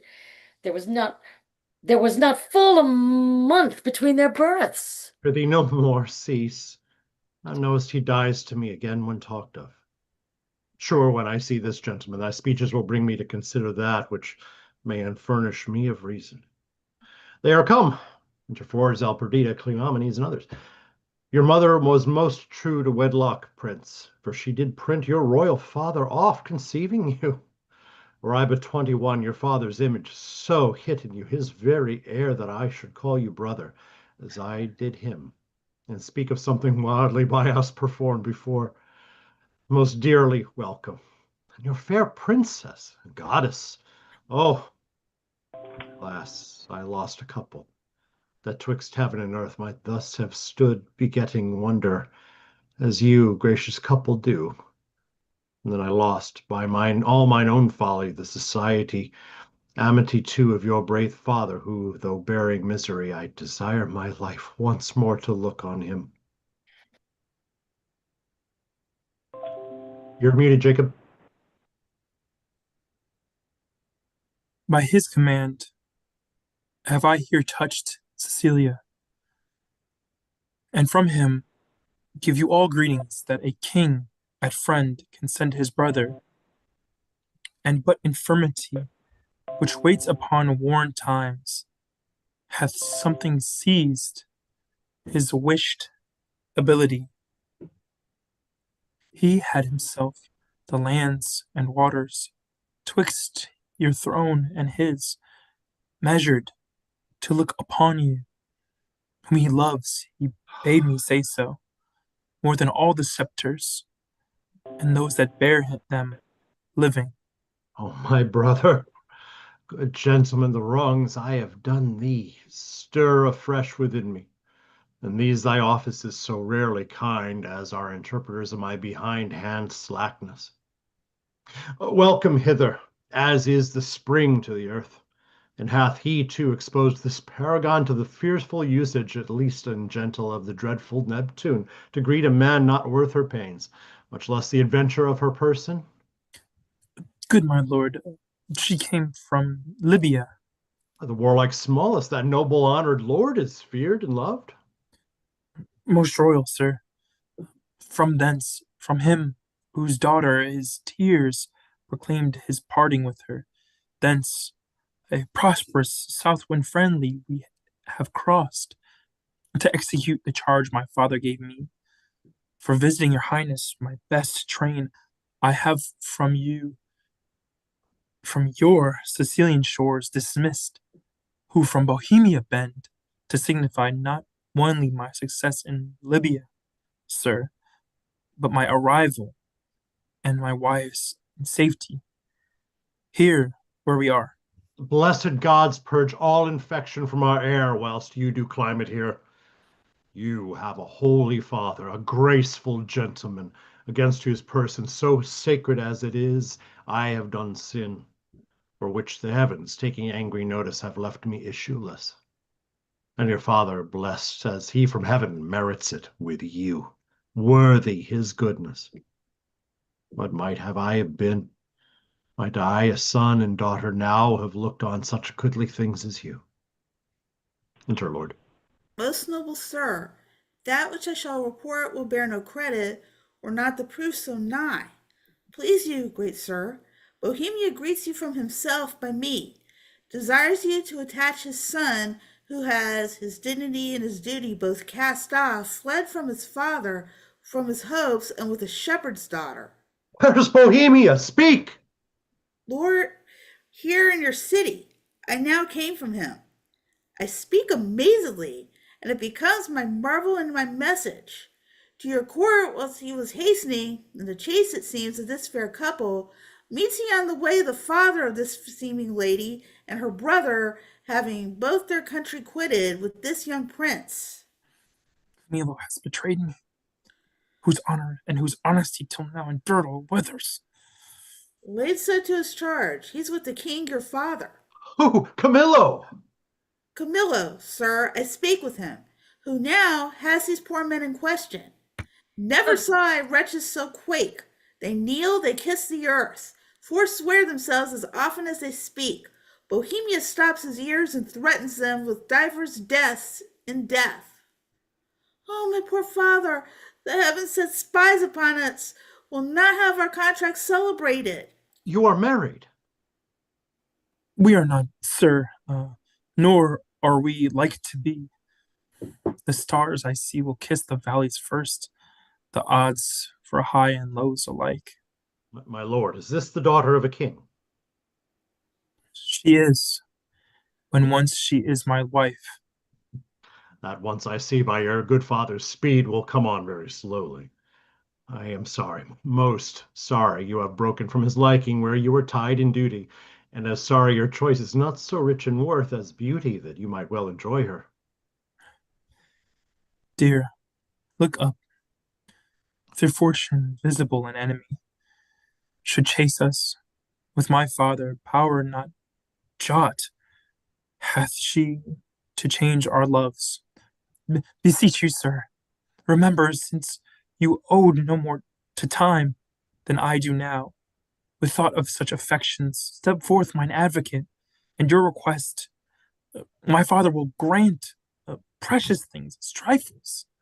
Would he done do so, I would beg your precious mistress, which he counts but a trifle. Sir, my liege, your eye hath too much youth in it.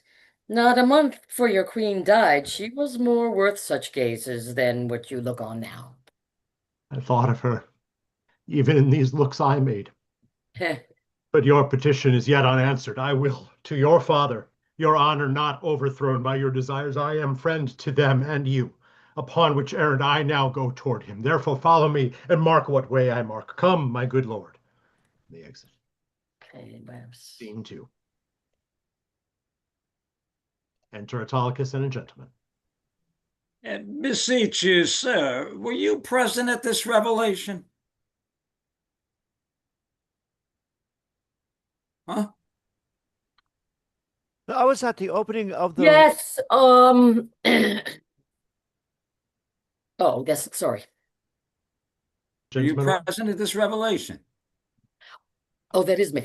And I was by the opening of the further. I heard the old shepherd deliver the manner how he found it.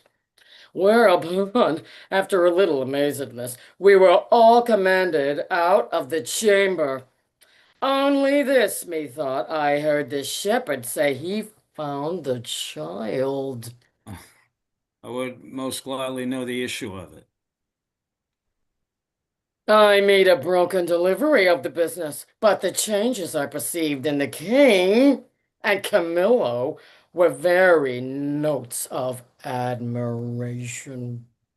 They seemed almost with stirring on one another to tear the cases of their eyes. There was speech in their dumbness, language in their very gesture. They looked as if they heard of a world ransomed or one destroyed. A notable passion of wonder appeared in them, but the wisest beholder that knew no more than seeing could not say the importance were joy or sorrow, but in the extremity of the one it must needs be. enter another It gentleman. was awesome. Here comes the gentleman, but happily knows more. The news. Ruggiero, the news. Nothing but bonfires. The oracle is fulfilled. The king's daughter is found.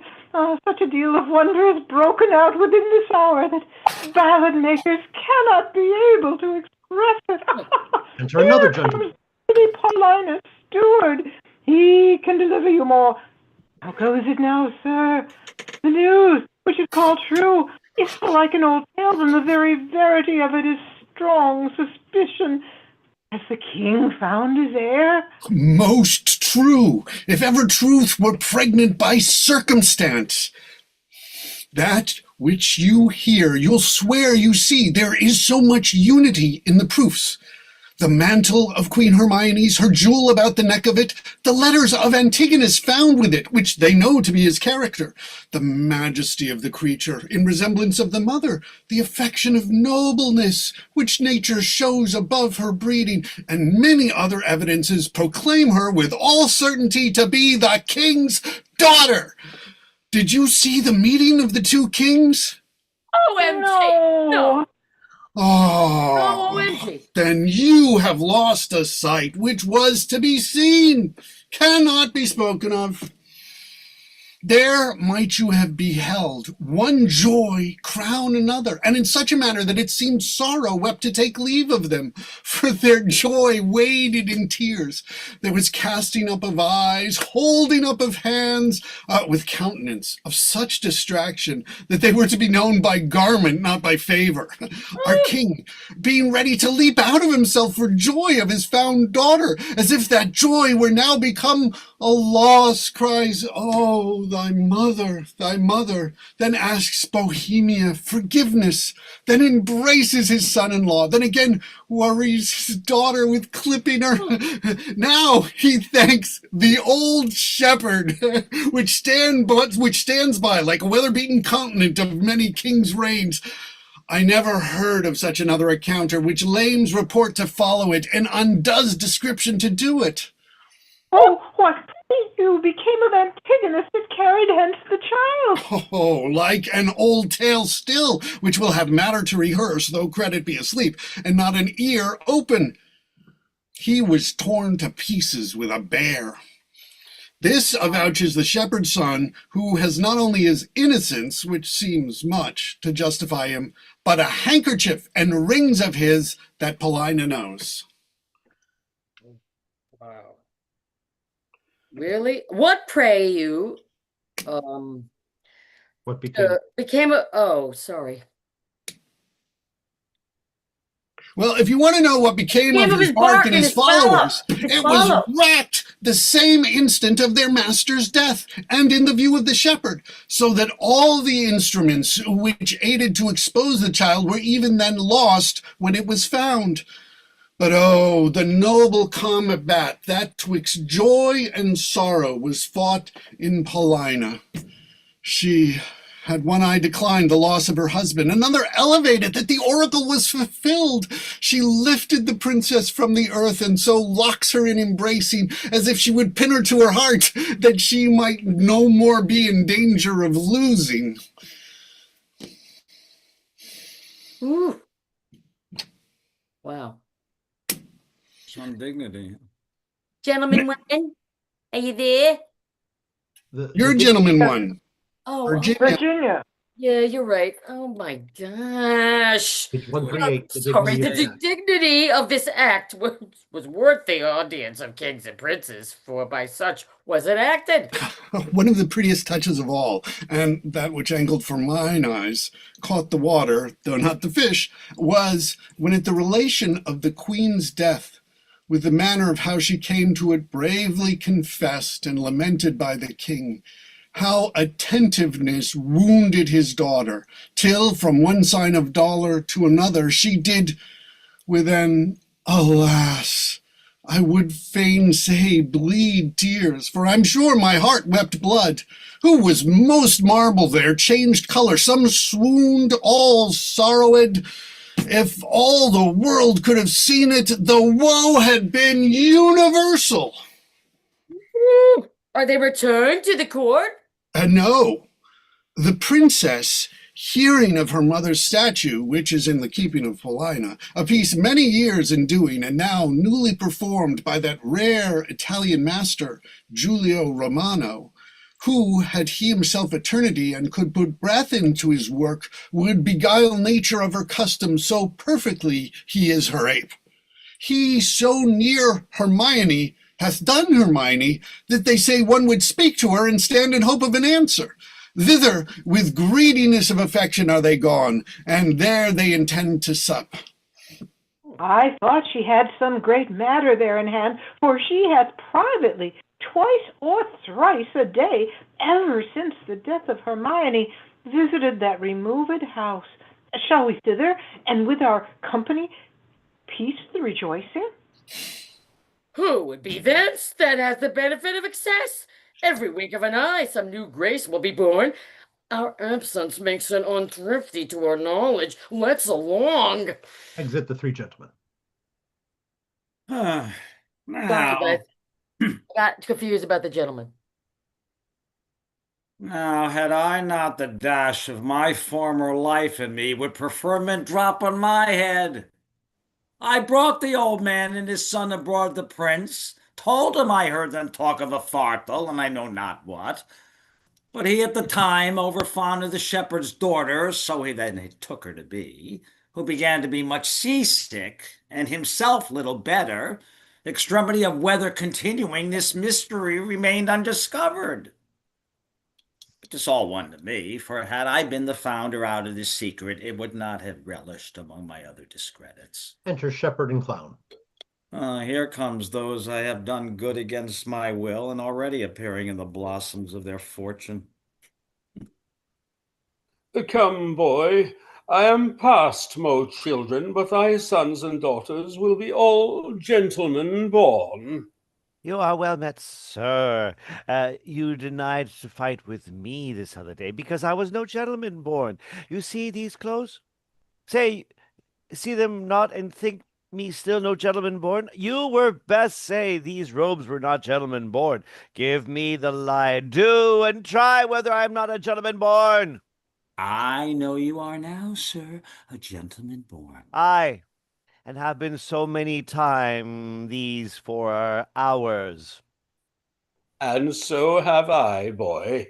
So you have, but I was a gentleman born before my father, for the king's son took me by the hand and called me brother, and then the 2 kings called my father brother, and then the prince with my brother and the princess, my sister, called my father father, and so we wept, and there was the first gentleman like tears that we ever had shed. We may live, son, to shed many more. Aye, or else for hard luck being in so preposterous a state as we are. I humbly beseech you, sir, to pardon me all the faults I have committed to your worship, and to give your good report to Prince my master. Prithee, son, do, for we must be gentle now we are gentlemen. Thou'lt will amend thy life? Aye, and it like your good worship. Give me thy hand. I will swear to the prince thou art as honest a true fellow as any in Bohemia. You may say it, but not swear it. Not swear it. Now I am a gentleman. Let Bors and Franklin say it. I'll swear it. How if it be false, son? If it be ne'er so false, a true gentleman may swear it on the behalf of a friend, and I'll swear it to the prince. Thou art a tall fellow of thy hands, and that thou wilt not be drunk. But I know thou art no tall fellow of thy hands, and that thou wilt be drunk. But I'll swear it, and thou wouldst be a tall fellow of thy hands. I will prove so, sir, to my power. Aye, and by any means prove a tall fellow, if I do not wonder how thou darest venture to be drunk, not being a tall fellow, trust me not. Hark! The kings and princes, our kindred, are going to see the queen picture. Come, follow us. We'll be thy good masters. Zuant omnes. Act 5, Scene 3. Enter Leontes, Polixenes, Florizel, Perdita, Camillo, Paulina, Hermione like a statue, lords, etc. Grave and good Paulina, the great comfort that I have had of thee.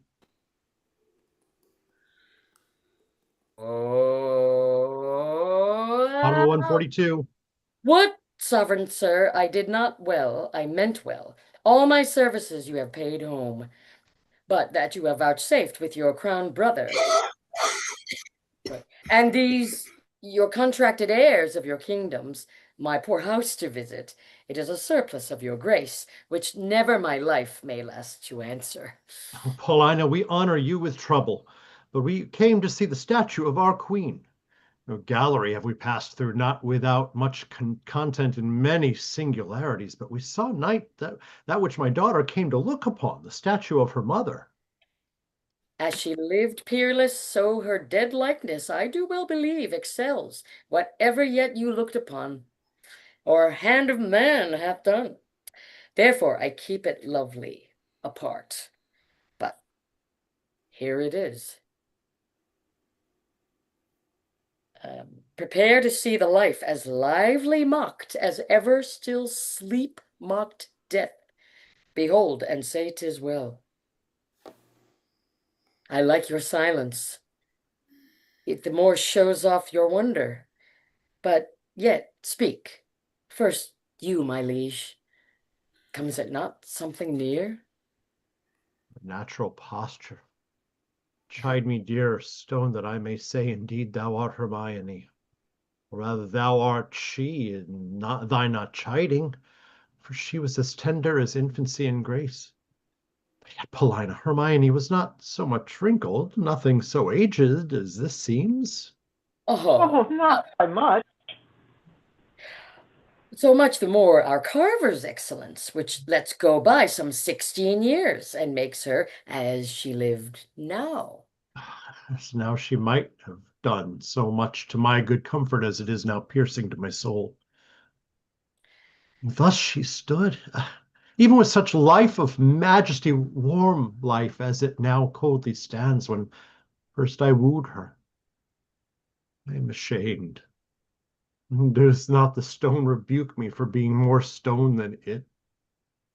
O royal peace, there's magic in thy majesty which has my evils conjured to remembrance, and from thy admiring daughter took the spirit standing like stone with thee.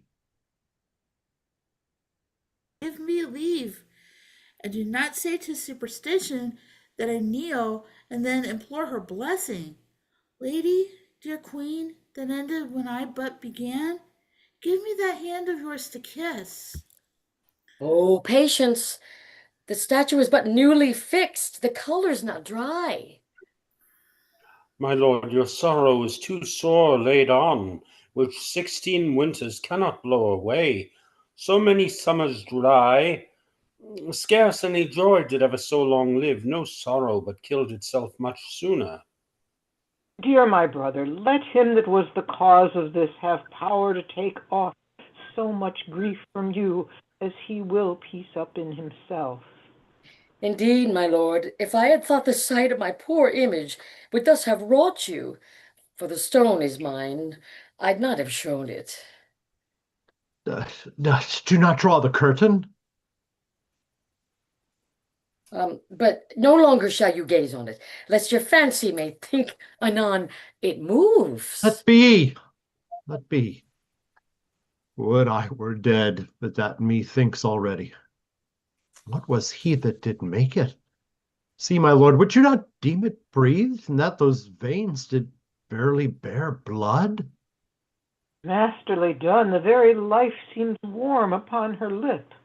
Fixture of her eye has motion in it, as we are mocked with art. I'll draw the curtain.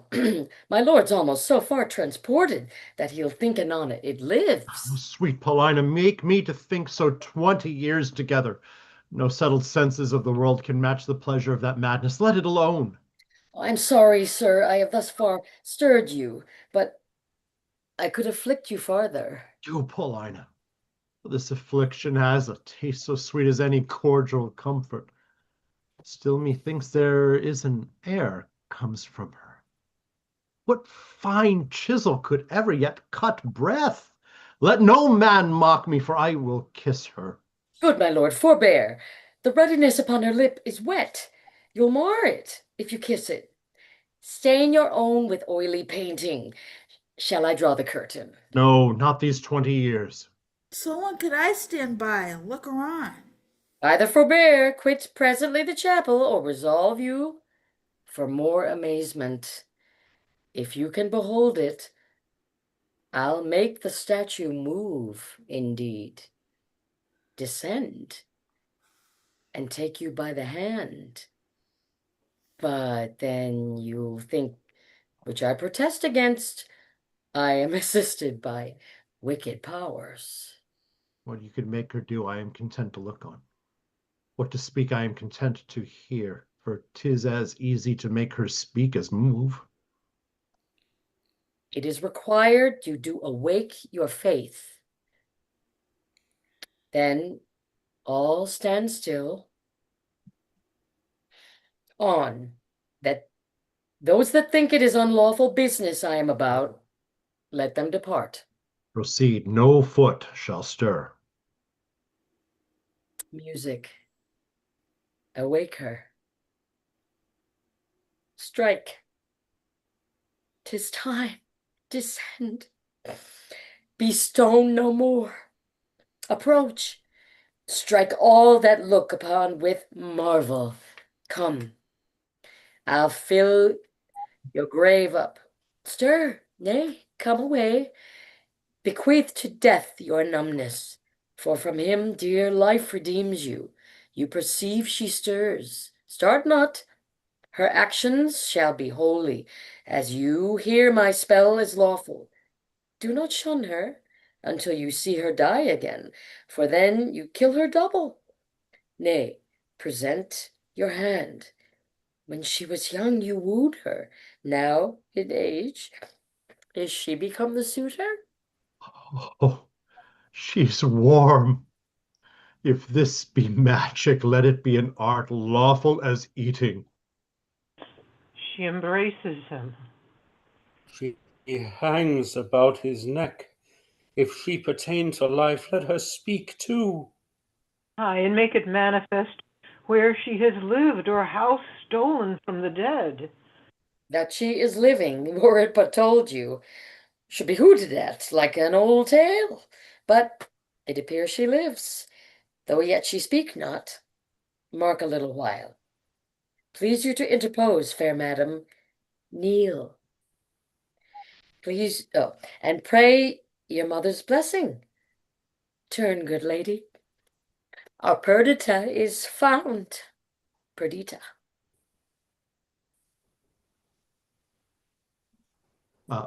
Kitty, you're muted. You gods look down, and from your sacred vials pour your graces up upon my daughter's head. Tell me, mine own, where hast thou been preserved? Where lived? How found thy father's court? For thou shalt hear that I, knowing by Paulina that the oracle gave hope thou wast in being, have preserved myself to see the issue. It is time enough for that. Least they desire upon this push to trouble your joys with like relation. Go together, you precious winners all. Your exultation partake to everyone. I, an old turtle, will wing me to some withered bough, and there my mate, that's never to be found again, lament till I am lost. Oh, peace, Paulina. Thou shouldst a husband take by my consent, as I by thine a wife. This is a match and made between us by vows. Thou hast found mine. But how is to be questioned, for I saw her as I thought dead, and have in vain said many a prayer upon her grave. I'll not seek far for him. I partly know his mind to find thee an honorable husband. Come, Camillo, Take her by the hand, whose worth and honesty is richly noted, and here justified by us, a pair of kings. Let's from this place. What? Look upon my brother. Both your pardons, that ere I put between your holy looks my ill suspicion, this your son-in-law, and son unto the king, whom heaven's directing his troth plight to your daughter. Good Paulina, lead us from hence, where we may leisurely each one demand an answer to his part performed in this wide gap of time since first we were dissevered. Hastily lead away. Exunt amen. Bravo, bravo. Well done, everyone. Great job, Matt. Great job, everybody. Thank you so much. It was really great to listen to it. I was able to get home in time to do The Gentleman, because I went really fast on the last part because I was so into listening Your to cameo appearance happened. it. Oh man, that's such a powerful ending. I can't stand it. Yeah, I actually have tears in my eyes. Yeah, It's me every time, man. It is such a magical thing, and I mean, and it's something that it's like, if you try and sort of analyze it, so she's been living there, but it's a fairy tale, and it's magic, and it's beautiful. I've seen so many great Thank you for giving me productions. the best line. A sad tale is told in winter. Yes. I got it. He brings in the word tail and he brings in the word winter. Oh my goodness. He said the thing. I've only ever seen it once performed, and it was a Renaissance Fair production, so they probably cut it at least in half. And the power of that performance still is with me, 35 years later. Wow. Powerful. That's really lovely to have it, I think, Renaissance setting. That's really beautiful. Yeah. Especially the bucolic scenes, well, the whole thing. Because all the musicians are there already, so they were just like, yeah. Okay, when I saw it, like I said, 1979, the brilliant Robin Phillips directed it. That was why Maggie Smith went to Canada for years. She loved being directed by him, and I saw her do Rosalind twice. And he had a fondness for putting things in the Victorian times. I also saw Peter Ustinov do King Lear, and all these three were in the Victorian times when he did King Lear, and when he did Winter's Tale. They were all Victorian times because he was able to do the Bohemian scenes. Because back then in Victorian times, it was still very, very bucolic and countryside places. It was still all peasant-ish in the 1860s, 1850s, whatever. Yeah, well, but I think that the best time to set Shakespeare is either in Shakespeare's time or the present day. That other sorts of things, because it's sort of putting in the Victorian time. These aren't Victorian people. These weren't Victorian values, I mean, right. They're still very relevant today. Yeah, right. And it helps younger people go, oh, but today relevant. If you do modern, that's true. Yeah, I mean, I prefer sort of modern dress. But today they even put the history. Yeah. They even put the history plays in modern dress today, which I don't agree with. Well, it works to an extent, I would say, but yeah. Yeah, no, it depends. It depends on the production. Some work really well, some don't. And I mean, there's a lot of things. I've seen some really great Winter's Tale Theater for a New Audience. Did it a few years back, which was really good. That's a really good group. They're really yeah. I mean, they do a lot of good Shakespeare there. And Anatole Youssef was the Leontes. And he's really terrific. And he many years ago, when he'd first sort of come over, he did some instant Shakespeare readings. Oh wow! Yeah. And he's so. Paul, I was thinking. I was thinking also Tom Stoppard passed away, and Rosencrantz and Guildenstern are dead, and then I started thinking about. Leontes goes through 16 years of his own private hell, but Antigonus ends up dead because he followed orders. Oh yeah. Yeah, well, and I mean, I've heard of the production. He saved the princess. Yeah, I've heard of a production which really like the Exit Pursued by a Bear is of course like one of the greatest stage directions ever. I mean, it really that's so great. And but I heard this isn't in a production I saw, but the story that you had somebody playing the bear and the bear comes out and the baby's there. Right. And it's like going for the baby, and then Antigonus like gets the bear's attention and gets him to chase it to save the baby. That's Oh, amazing. but I know, but That's the cool. thing is, he already had made his mistake by going through following the Yeah, orders, and he that's got right. a message from Paulina. Right. He got the message from the wife saying he'd never see his wife again, thinking, well, that just means I'll never see her again. Yeah. I'll never see Well, her he again. couldn't Means I'm stand gonna up to die. he couldn't stand up to the king, or he would have been killed. I mean. Yeah, no, I mean, I don't think there's anything wrong with what he did. He's the victim of this he was thing, but given it's an actually omen.